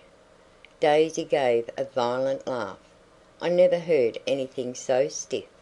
"If this is improper, Mrs. Walker," she pursued, "then I am all improper, and you must give me up. Good bye. I hope you'll have a lovely ride." And, with Mr. Giovanelli, who made a triumphantly obsequious salute, she turned away. Mrs. Walker sat looking after her, and there were tears in Mrs. Walker's eyes. "Get in here, sir," she said to Winterbourne, indicating the place beside her. The young man answered that he felt bound to accompany Miss Miller, whereupon Mrs. Walker declared that if he refused her this favour she would never speak to him again. She was evidently in earnest. Winterbourne overtook Daisy and her companion, and, offering the young girl his hand, told her that Mrs. Walker had made an imperious claim upon his society. He expected that in answer she would say something rather free, something to commit herself still further to that recklessness, from which Mrs. Walker had so charitably endeavoured to dissuade her. But she only shook his hand, hardly looking at him, while Mr. Giovanelli bade him farewell with a too emphatic flourish of the hat. Winterbourne was not in the best possible humour as he took his seat in Mrs. Walker's victoria. "That was not clever of you," he said candidly, while the vehicle mingled again with the throng of carriages. "In such a case," his companion answered, "I don't wish to be clever. I wish to be earnest." "Well, your earnestness has only offended her and put her off." "It has happened very well," said Mrs. Walker. "If she is so perfectly determined to compromise herself, the sooner one knows it the better. One can act accordingly." "I suspect she meant no harm," Winterbourne rejoined. "So I thought a month ago, but she has been going too far." "What has she been doing?" "Everything that is not done here. Flirting with any man she could pick up, sitting in corners with mysterious Italians, dancing all evening with the same partners, receiving visits at 11 o'clock at night. Her mother goes away when visitors come." "But her brother," said Winterbourne laughing, "sits up till midnight." "He must be edified by what he sees. I'm told that at their hotel everyone is talking about her, and that a smile goes round among all the servants when a gentleman comes and asks for Miss Miller." "The servants be hanged," said Winterbourne angrily. "The poor girl's only fault," he presently added, "is that she is very uncultivated." "She is naturally indelicate," Mrs. Walker declared. "Take that example this morning. How long had you known her at Vevey?" "A couple of days." "Fancy, then, her making it a personal matter that you should have left the place." Winterbourne was silent for some moments. Then he said, "I suspect, Mrs. Walker, that you and I have lived too long at Geneva," and he added a request that she should inform him with what particular design she had made him enter her carriage. "I wish to beg you to cease your relations with Miss Miller, not to flirt with her, to give her no further opportunity to expose herself, to let her alone, in short." "I'm afraid I can't do that," said Winterbourne. "I like her extremely." "All the more reason that you shouldn't help her to make a scandal." "There shall be nothing scandalous in my attentions to her." "There certainly will be in the way she takes them. But I have said what I had on my conscience," Mrs. Walker pursued. "If you wish to rejoin the young lady I will put you down. Here, by the way, you have a chance." The carriage was traversing that part of the Pincian garden that overhangs the wall of Rome and overlooks the beautiful Villa Borghese. It is bordered by a large parapet, near which there are several seats. One of the seats at a distance was occupied by a gentleman and a lady, toward whom Mrs. Walker gave a toss of her head. At the same moment these persons rose and walked toward the parapet. Winterbourne had asked the coachman to stop. He now descended from the carriage. His companion looked at him a moment in silence. Then, while he raised his hat, she drove majestically away. Winterbourne stood there. He had turned his eyes toward Daisy and her cavalier. They evidently saw no one. They were too deeply occupied with each other. When they reached the low garden wall, they stood a moment looking off at the great flat-topped pine clusters of the village Borghese. Then Giovanelli seated himself familiarly upon the broad ledge of the wall. The western sun in the opposite sky sent out a brilliant shaft through a couple of cloud bars, whereupon Daisy's companion took her parasol out of her hands and opened it. She came a little nearer, and he held the parasol over her. Then, still holding it, he let it rest upon her shoulder, so that both of their heads were hidden from Winterbourne. This young man lingered a moment. Then he began to walk. But he walked, not toward the couple with the parasol, toward the residence of his aunt, Mrs. Costello. He flattered himself on the following day that there was no smiling among the servants when he, at least, asked for Mrs. Miller at her hotel.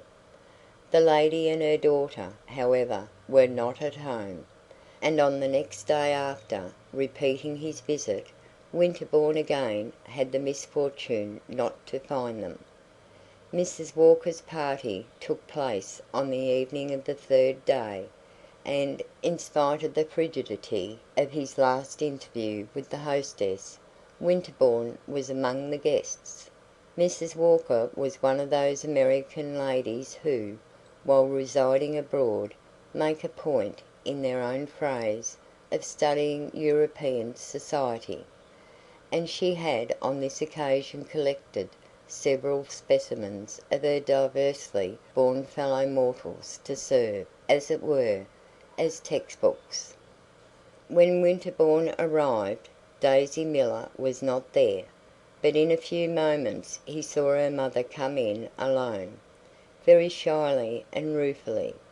Mrs. Miller's hair above her exposed-looking temples was more frizzled than ever. As she approached Mrs. Walker, Winterbourne also drew near. "You see, I've come all alone," said poor Mrs. Miller. "I'm so frightened, I don't know what to do. It's the first time I've ever been to a party alone, especially in this country. I wanted to bring Randolph or Eugenio, or someone, but Daisy just pushed me off by myself. I ain't used to going round alone."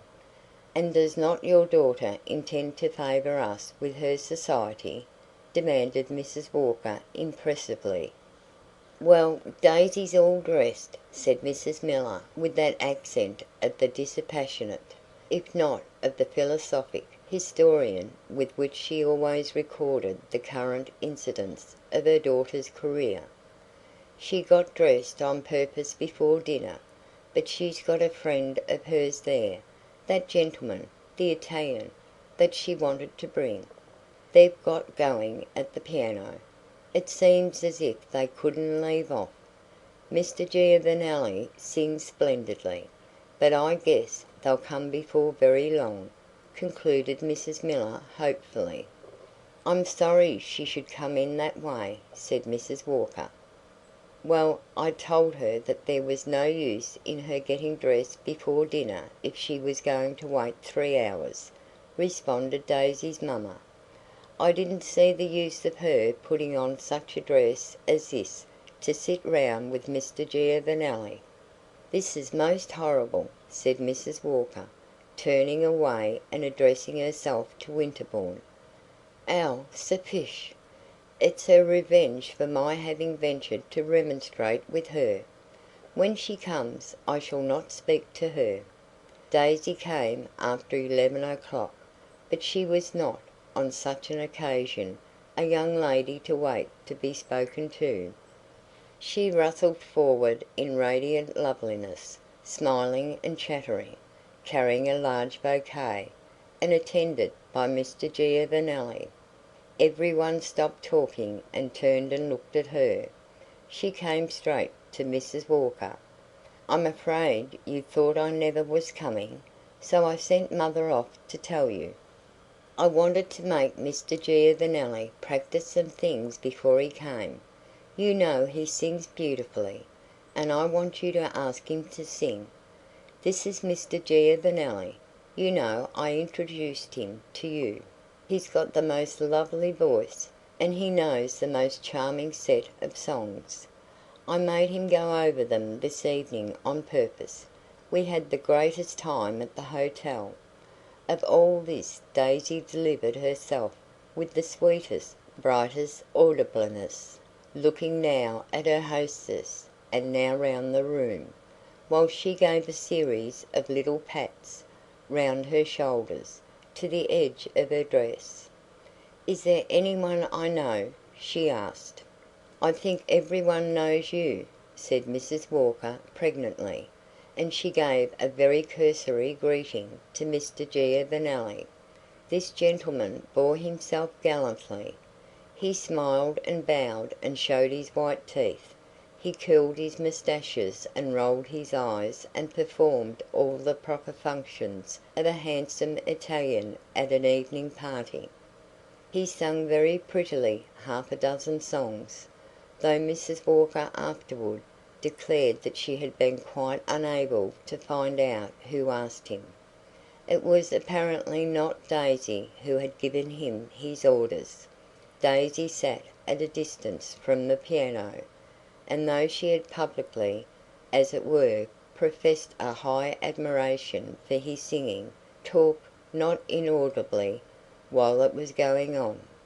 "It's a pity these rooms are so small. We can't dance," she said to Winterbourne, as if she had seen him 5 minutes before. "I am not sorry we can't dance," Winterbourne answered. "I don't dance." "Of course you don't dance. You're too stiff," said Miss Daisy. "I hope you enjoyed your drive with Mrs. Walker." "No, I didn't enjoy it. I preferred walking with you." "We paired off. That was much better," said Daisy. "But did you ever hear anything so cool as Mrs. Walker's wanting me to get into her carriage and drop poor Mr. Giovanelli, and under the pretext that it was proper? People have different ideas. It would have been most unkind. He had been talking about that walk for 10 days." "He should not have talked about it at all," said Winterbourne. "He would never have proposed to a young lady of this country to walk about the streets with him." "About the streets?" cried Daisy with her pretty stare. "Where, then, would he have proposed her to walk? The Pincio is not the streets either, and I, thank goodness, am not a young lady of this country. The young ladies of this country have a dreadfully poky time of it, so far as I can learn. I don't see why I should change my habits for them." "I am afraid your habits are those of a flirt," said Winterbourne gravely. "Of course they are," she cried, giving him her little smiling stare again. "I'm a fearful, frightful flirt. Did you ever hear of a nice girl that was not? But I suppose you will tell me now that I am not a nice girl." "You're a very nice girl, but I wish you would flirt with me, and me only," said Winterbourne. "Ah, thank you very much. You are the last man I should think of flirting with. As I have had the pleasure of informing you, You are too stiff." "You say that too often," said Winterbourne. Daisy gave a delighted laugh. "If I could have the sweet hope of making you angry, I should say it again." "Don't do that. When I am angry I'm stiffer than ever." "But if you won't flirt with me, do cease, at least, to flirt with your friend at the piano. They don't understand that sort of thing here." "I thought they understood nothing else," exclaimed Daisy. "Not in young unmarried women." "It seems to me much more proper in young unmarried women than in old married ones," Daisy declared. "Well," said Winterbourne, "when you deal with natives you must go by the custom of the place. Flirting is a purely American custom. It doesn't exist here. So when you show yourself in public with Mr. Giovanelli and without your mother—" "Gracious, poor mother!" interposed Daisy. "Though you may be flirting, Mr. Giovanelli is not. He means something else." "He isn't preaching, at any rate," said Daisy with vivacity. "And if you want very much to know, we are neither of us flirting. We are too good friends for that. We are very intimate friends." "Ah," rejoined Winterbourne, "if you are in love with each other, it is another affair." She had allowed him up to this point to talk so frankly that he had no expectation of shocking her by this ejaculation, but she immediately got up, blushing visibly, and leaving him to exclaim mentally that little American flirts were the queerest creatures in the world. "Mr. Giovanelli, at least," she said, giving her interlocutor a single glance, "never says such disagreeable things to me." Winterbourne was bewildered. He stood staring. Mr. Giovanelli had finished singing. He left the piano and came over to Daisy. "Won't you come into the other room and have some tea?" he asked, bending before her with his ornamental smile. Section 6. But she was evidently very much interested in Giovanelli. She looked at him whenever he spoke. She was perpetually telling him to do this and to do that. She was constantly chaffing and abusing him. She appeared completely to have forgotten that Winterbourne had said anything to displease her at Mrs. Walker's little party. On one Sunday afternoon, having gone to St. Peter's with his aunt, Winterbourne perceived Daisy strolling about the great church in company with the inevitable Giovanelli. Presently he pointed out the young girl and her cavalier to Mrs. Costello.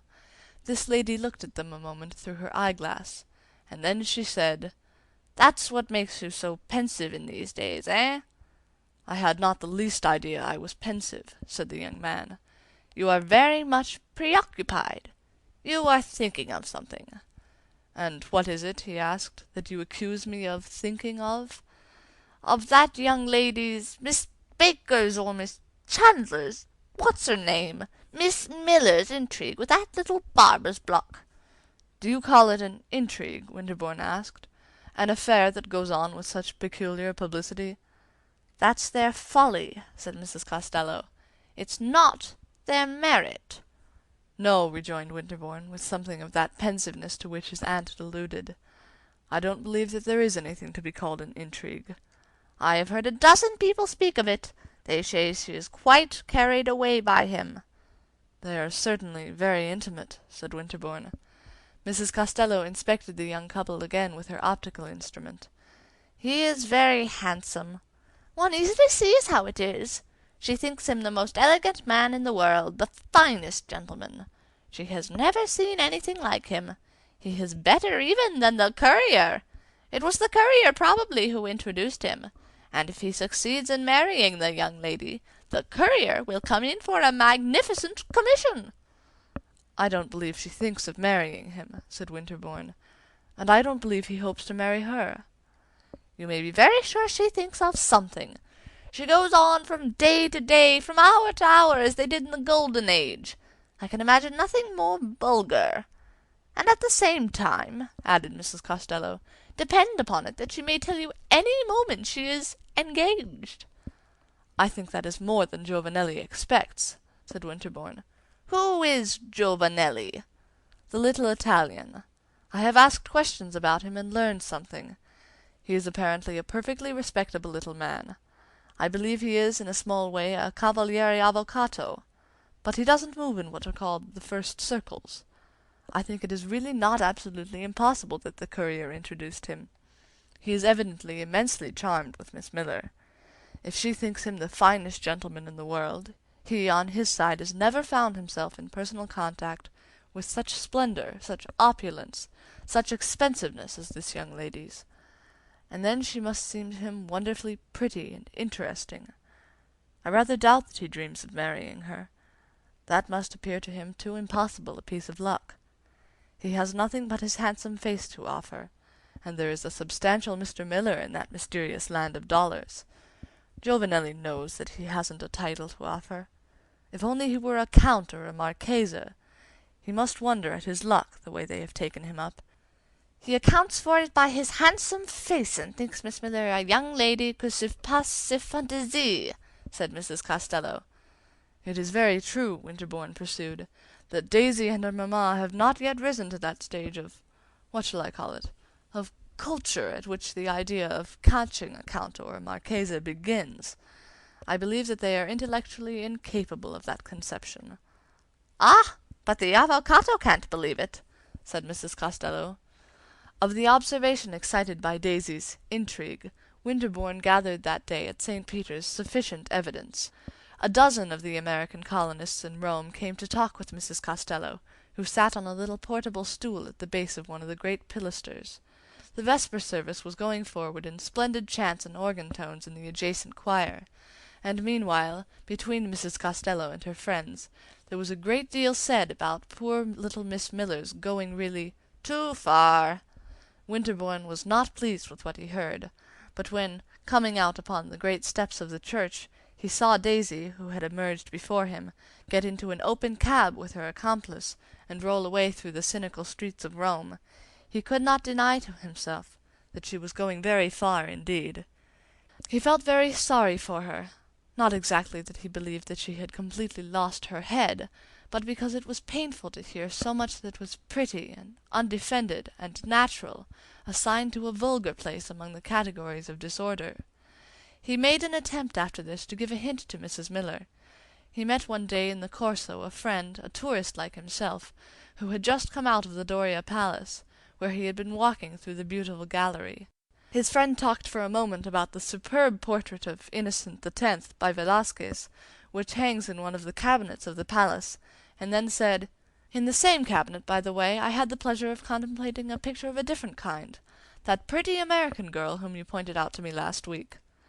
In answer to Winterbourne's inquiries, his friend narrated that the pretty American girl, prettier than ever, was seated with a companion in the secluded nook in which the great papal portrait was enshrined. "Who was her companion?" asked Winterbourne. "A little Italian with a bouquet in his buttonhole. The girl is delightfully pretty, but I thought I understood from you the other day that she was a young lady du meilleur monde." "So she is," answered Winterbourne, and having assured himself that his informant had seen Daisy and her companion but 5 minutes before, he jumped into a cab and went to call on Mrs. Miller. She was at home, but she apologized to him for receiving him in Daisy's absence. "She's gone out somewhere with Mr. Giovanelli," said Mrs. Miller. "She's always going round with Mr. Giovanelli." "I have noticed that they are very intimate," Winterbourne observed. "Oh, it seems as if they couldn't live without each other," said Mrs. Miller. "Well, he's a real gentleman, anyhow. I keep telling Daisy she's engaged." "And what does Daisy say?" "Oh, she says she isn't engaged, but she might as well be," this impartial parent resumed. "She goes on as if she was. But I've made Mr. Giovanelli promise to tell me if she doesn't. I should want to write to Mr. Miller about it. Shouldn't you?" Winterbourne replied that he certainly should, and the state of mind of Daisy's mamma struck him as so unprecedented in the annals of parental vigilance that he gave up as utterly irrelevant the attempt to place her upon her guard. After this Daisy was never at home, and Winterbourne ceased to meet her at the houses of their common acquaintances, because, as he perceived, these shrewd people had quite made up their minds that she was going too far. They ceased to invite her, and they intimated that they desired to express to observant Europeans the great truth that, though Miss Daisy Miller was a young American lady, her behavior was not representative, was regarded by her compatriots as abnormal. Winterbourne wondered how she felt about all the cold shoulders that were turned toward her, and sometimes it annoyed him to suspect that she did not feel at all. He said to himself that she was too light and childish, too uncultivated and unreasoning, too provincial to have reflected upon her ostracism, or even to have perceived it. Then at other moments he believed that she carried about in her elegant and irresponsible little organism a defiant, passionate, perfectly observant consciousness of the impression she produced. He asked himself whether Daisy's defiance came from the consciousness of innocence, or from her being, essentially, a young person of the reckless class. It must be admitted that holding oneself to a belief in Daisy's innocence came to seem to Winterbourne more and more a matter of fine-spun gallantry. As I have already had occasion to relate, he was angry at finding himself reduced to chopping logic about this young lady. He was vexed at his want of instinctive certitude as to how far her eccentricities were generic, national, and how far they were personal. From either view of them he had somehow missed her, and now it was too late. She was carried away by Mr. Giovanelli. A few days after his brief interview with her mother, he encountered her in that beautiful abode of flowering desolation known as the Palace of the Caesars. The early Roman spring had filled the air with bloom and perfume, and the rugged surface of the Palatine was muffled with tender verdure. Daisy was strolling along the top of one of those great mounds of ruin that are embanked with mossy marble and paved with monumental inscriptions. It seemed to him that Rome had never been so lovely as just then. He stood looking off at the enchanting harmony of line and color that remotely encircles the city, inhaling the softly humid odors, and feeling the freshness of the year and the antiquity of the place reaffirm themselves in mysterious interfusion. It seemed to him also that Daisy had never looked so pretty, but this had been an observation of his whenever he met her. Giovanelli was at her side, and Giovanelli too wore an aspect of even unwonted brilliancy. "Well," said Daisy, "I should think you would be lonesome." "Lonesome?" asked Winterbourne. "You are always going round by yourself. Can't you get anyone to walk with you?" "I am not so fortunate," said Winterbourne, "as your companion." Giovanelli, from the first, had treated Winterbourne with distinguished politeness. He listened with a deferential air to his remarks. He laughed punctiliously at his pleasantries. He seemed disposed to testify to his belief that Winterbourne was a superior young man. He carried himself in no degree like a jealous wooer. He had obviously a great deal of tact. He had no objection to your expecting a little humility of him. It even seemed to Winterbourne at times that Giovanelli would find a certain mental relief in being able to have a private understanding with him, to say to him as an intelligent man that, bless you, he knew how extraordinary was this young lady, and didn't flatter himself with delusive, or at least too delusive, hopes of matrimony and dollars. On this occasion he strolled away from his companion to pluck a sprig of almond blossom, which he carefully arranged in his buttonhole. "I know why you say that," said Daisy, watching Giovanelli. "Because you think I go round too much with him." And she nodded at her attendant. "Everyone thinks so, if you care to know," said Winterbourne. "Of course I care to know," Daisy exclaimed seriously. "But I don't believe it. They are only pretending to be shocked. They don't really care a straw what I do. Besides, I don't go round so much." "I think you will find they do care. They will show it disagreeably." Daisy looked at him a moment. "How disagreeably?" "Haven't you noticed anything?" Winterbourne asked. "I have noticed you. But I noticed you were stiff as an umbrella the first time I saw you." "You will find I am not so stiff as several others," said Winterbourne, smiling. "How shall I find it?" "By going to see the others." "What will they do to me?" "They will give you the cold shoulder. Do you know what that means?" Daisy was looking at him intently. She began to color. "Do you mean as Mrs. Walker did the other night?" "Exactly," said Winterbourne. She looked away at Giovanelli, who was decorating himself with his almond blossom. Then, looking back at Winterbourne, "I shouldn't think you would let people be so unkind," she said. "How can I help it?" he asked. I should think you would say something. I do say something." And he paused a moment. "I say that your mother tells me she believes you are engaged." "Well, she does," said Daisy very simply. Winterbourne began to laugh. "And does Randolph believe it?" he asked. "I guess Randolph doesn't believe anything," said Daisy. Randolph's skepticism excited Winterbourne to further hilarity, and he observed that Giovanelli was coming back to them. Daisy, observing it too, addressed herself again to her countryman. "Since you have mentioned it," she said, "I am engaged." Winterbourne looked at her. He had stopped laughing. "You don't believe," she added. He was silent a moment, and then, "Yes, I believe it," he said. "Oh, no, you don't," she answered. "Well, then, I am not." The young girl and her cicerone were on their way to the gate of the enclosure, so that Winterbourne, who had but lately entered, presently took leave of them. A week afterward he went to dine at a beautiful villa on the Celian hill, and on arriving dismissed his hired vehicle. The evening was charming, and he promised himself the satisfaction of walking home beneath the Arch of Constantine, and past the vaguely lighted monuments of the Forum. There was a waning moon in the sky, and her radiance was not brilliant, but she was veiled in a thin cloud curtain, which seemed to diffuse and equalize it. When, on his return from the villa, it was 11 o'clock, Winterbourne approached the dusky circle of the Colosseum, it recurred to him, as a lover of the picturesque, that the interior, in the pale moonshine, would be well worth a glance. He turned aside and walked to one of the empty arches, near which, as he observed, an open carriage, one of the little Roman street cabs, was stationed. Then he passed in, among the cavernous shadows of the great structure, and emerged upon the clear and silent arena. The place had never seemed to him more impressive.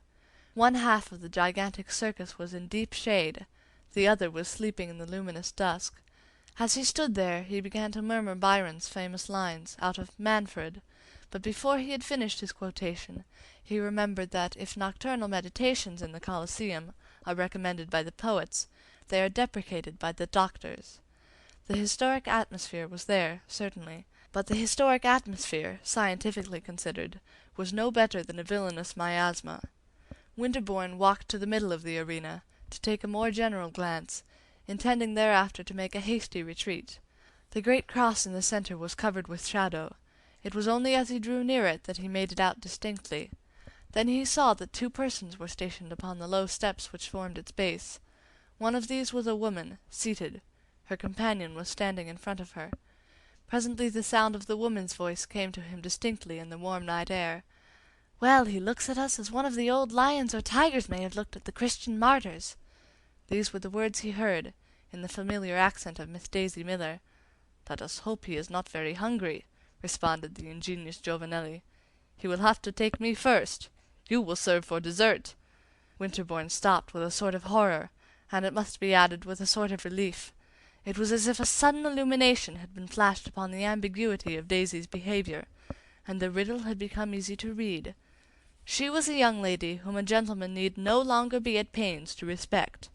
He stood there, looking at her companion, and not reflecting that, though he saw them vaguely, he himself must have been more brightly visible. He felt angry with himself that he had bothered so much about the right way of regarding Miss Daisy Miller. Then, as he was going to advance again, he checked himself, not from the fear that he was doing her injustice, but from a sense of the danger of appearing unbecomingly exhilarated by this sudden revulsion from cautious criticism. He turned away toward the entrance of the place, but as he did so he heard Daisy speak again. "Why, it was Mr. Winterbourne. He saw me, and he cuts me." What a clever little reprobate she was, and how smartly she played at injured innocence! But he wouldn't cut her. Winterbourne came forward again and went toward the great cross. Daisy had got up. Giovanelli lifted his hat. Winterbourne had now begun to think simply of the craziness, from a sanitary point of view, of a delicate young girl lounging away the evening in this nest of malaria. What if she were a clever little reprobate? That was no reason for her dying of the perniciosa. "How long have you been here?" he asked almost brutally. Daisy, lovely in the flattering moonlight, looked at him a moment. Then, "All the evening," she answered gently. "I never saw anything so pretty." "I am afraid," said Winterbourne, that you will not think Roman fever very pretty. This is the way people catch it. I wonder," he added, turning to Giovanelli, "that you, a native Roman, should countenance such a terrible indiscretion." "Ah," said the handsome native, "for myself I am not afraid. Neither am I for you. I am speaking for this young lady." Giovanelli lifted his well-shaped eyebrows and showed his brilliant teeth, but he took Winterbourne's rebuke with docility. "I told the signorina it was a grave indiscretion, but when was the signorina ever prudent?" "I never was sick, and I don't mean to be," the signorina declared. "I don't look like much, but I'm healthy. I was bound to see the Colosseum by moonlight.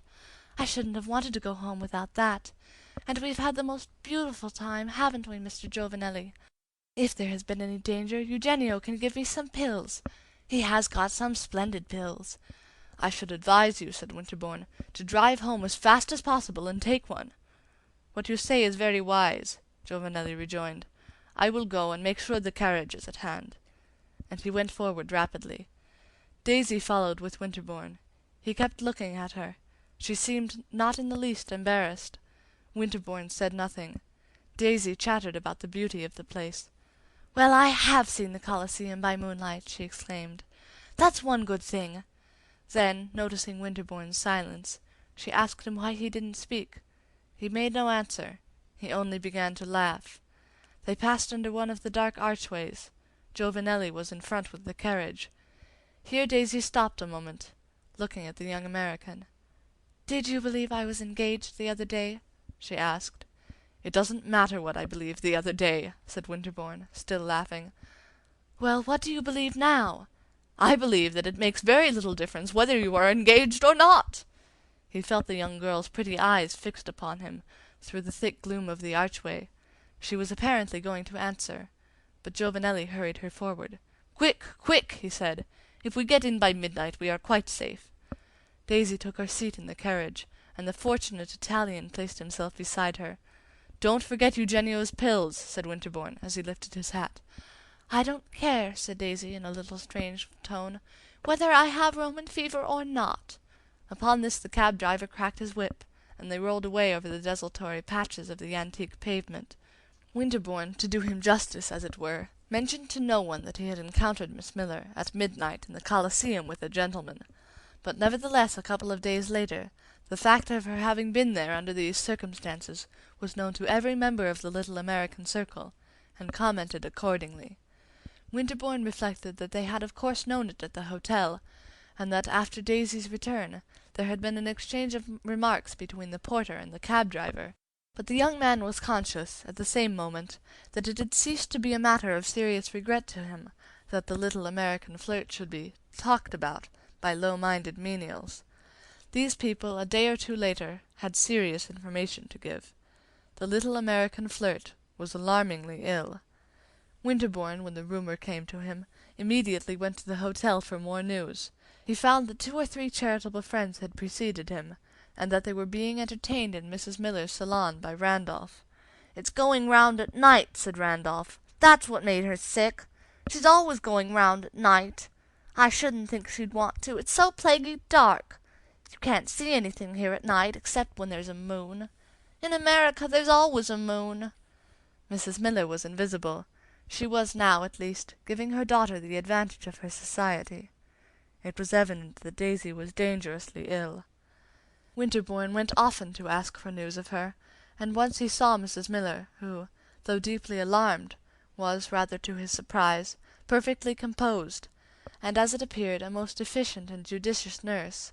She talked a good deal about Dr. Davis, but Winterbourne paid her the compliment of saying to himself that she was not, after all, such a monstrous goose. "Daisy spoke of you the other day," she said to him. "Half the time she doesn't know what she's saying, but that time I think she did. She gave me a message she told me to tell you. She told me to tell you that she was never engaged to that handsome Italian. I am sure I am very glad. Mr. Giovanelli hasn't been near us since she was taken ill.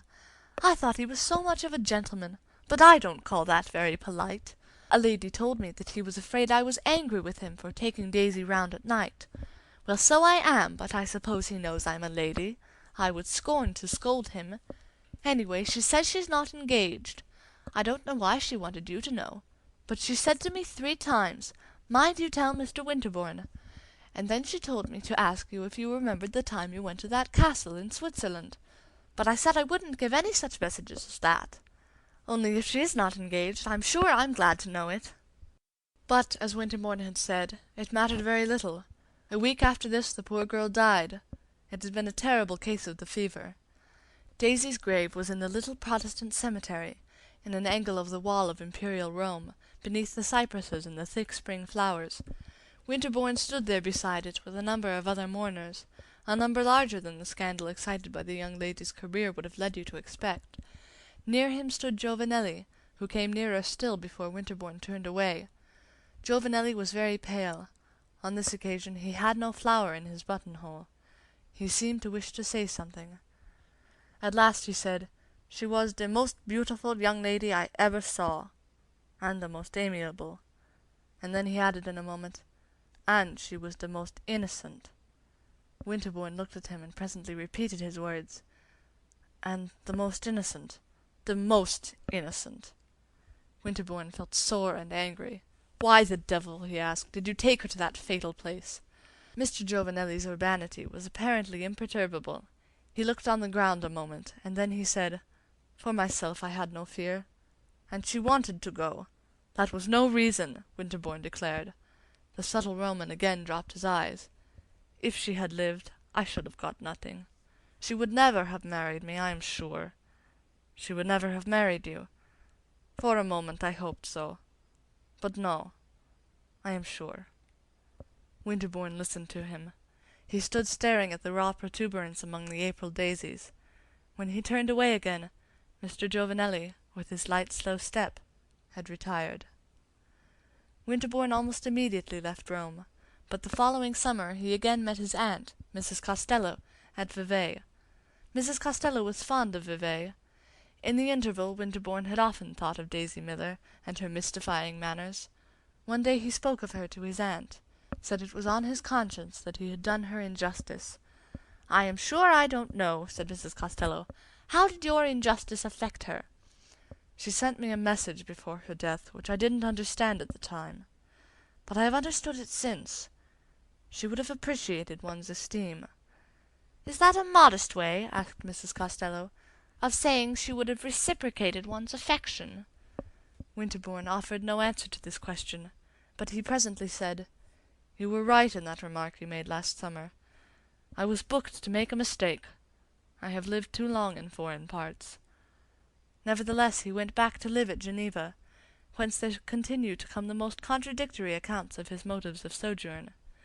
A report that he is studying hard, an intimation that he is much interested in a very clever foreign lady.